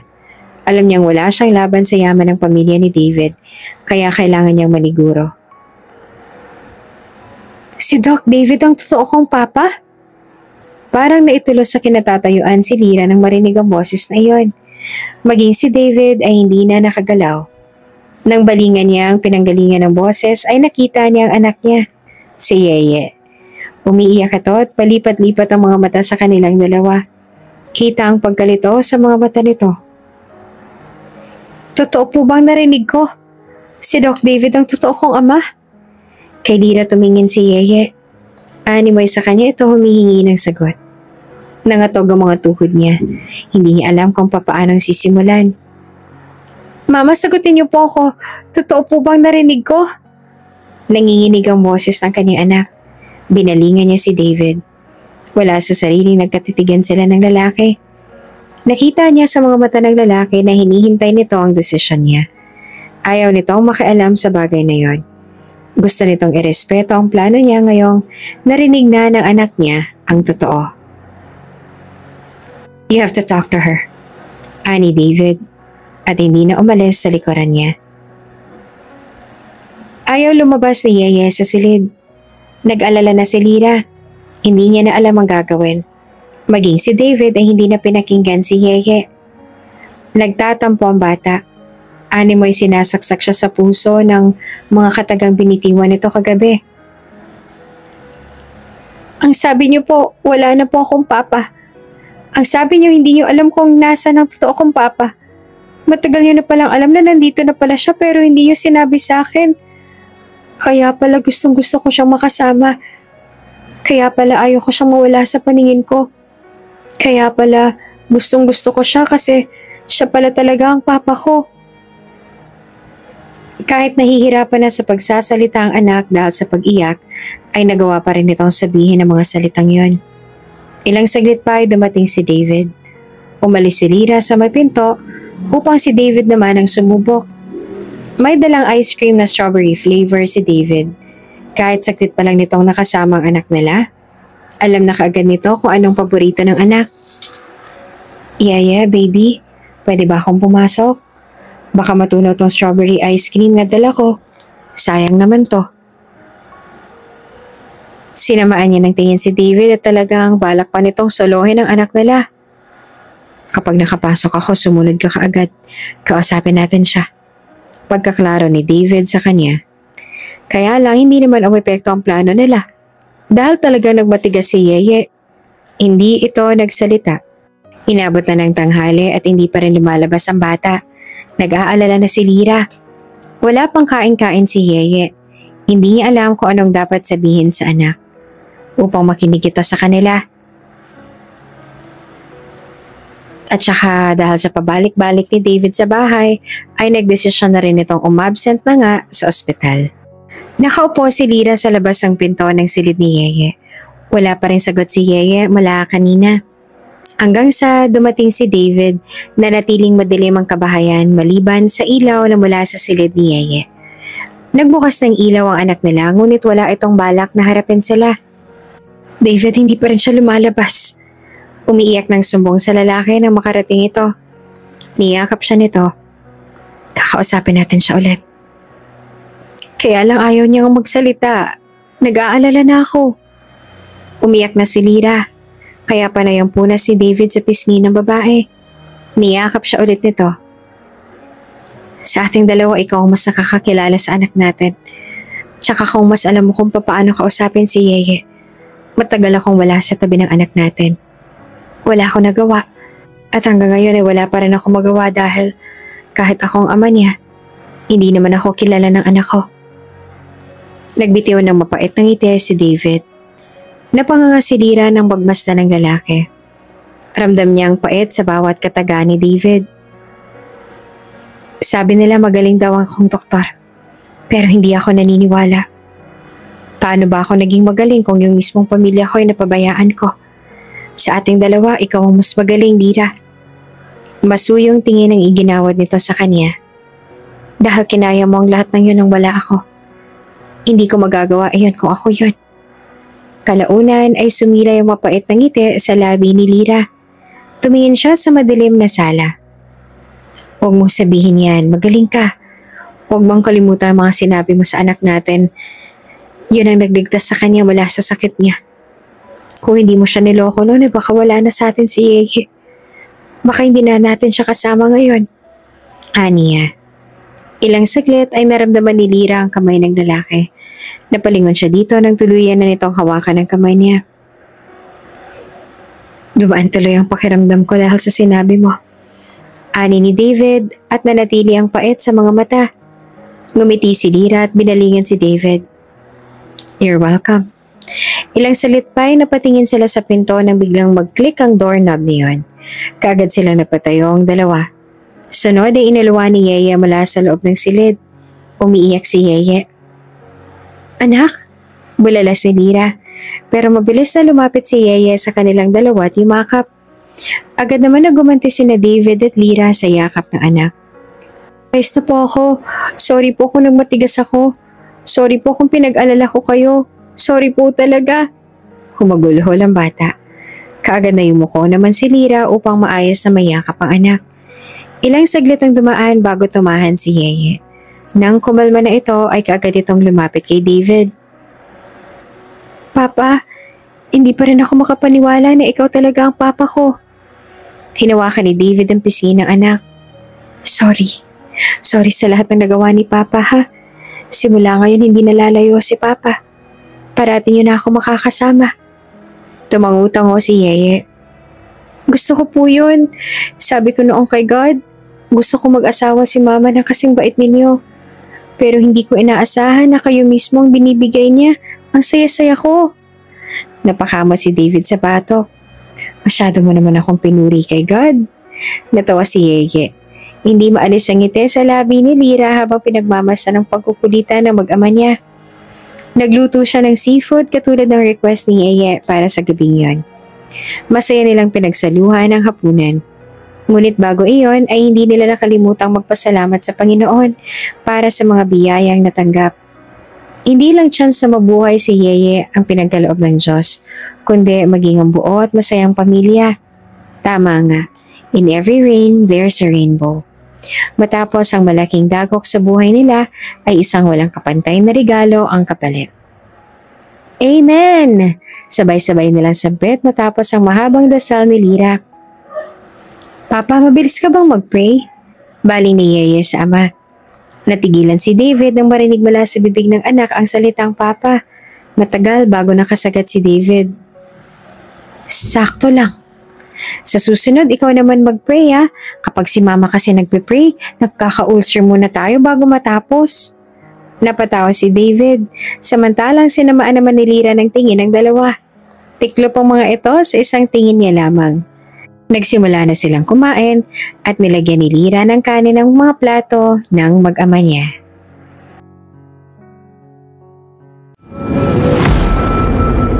Bago ka pa lang sa channel neto, Ate Jane TV, huwag kalimutang pindutin ang notification bell and subscribe button.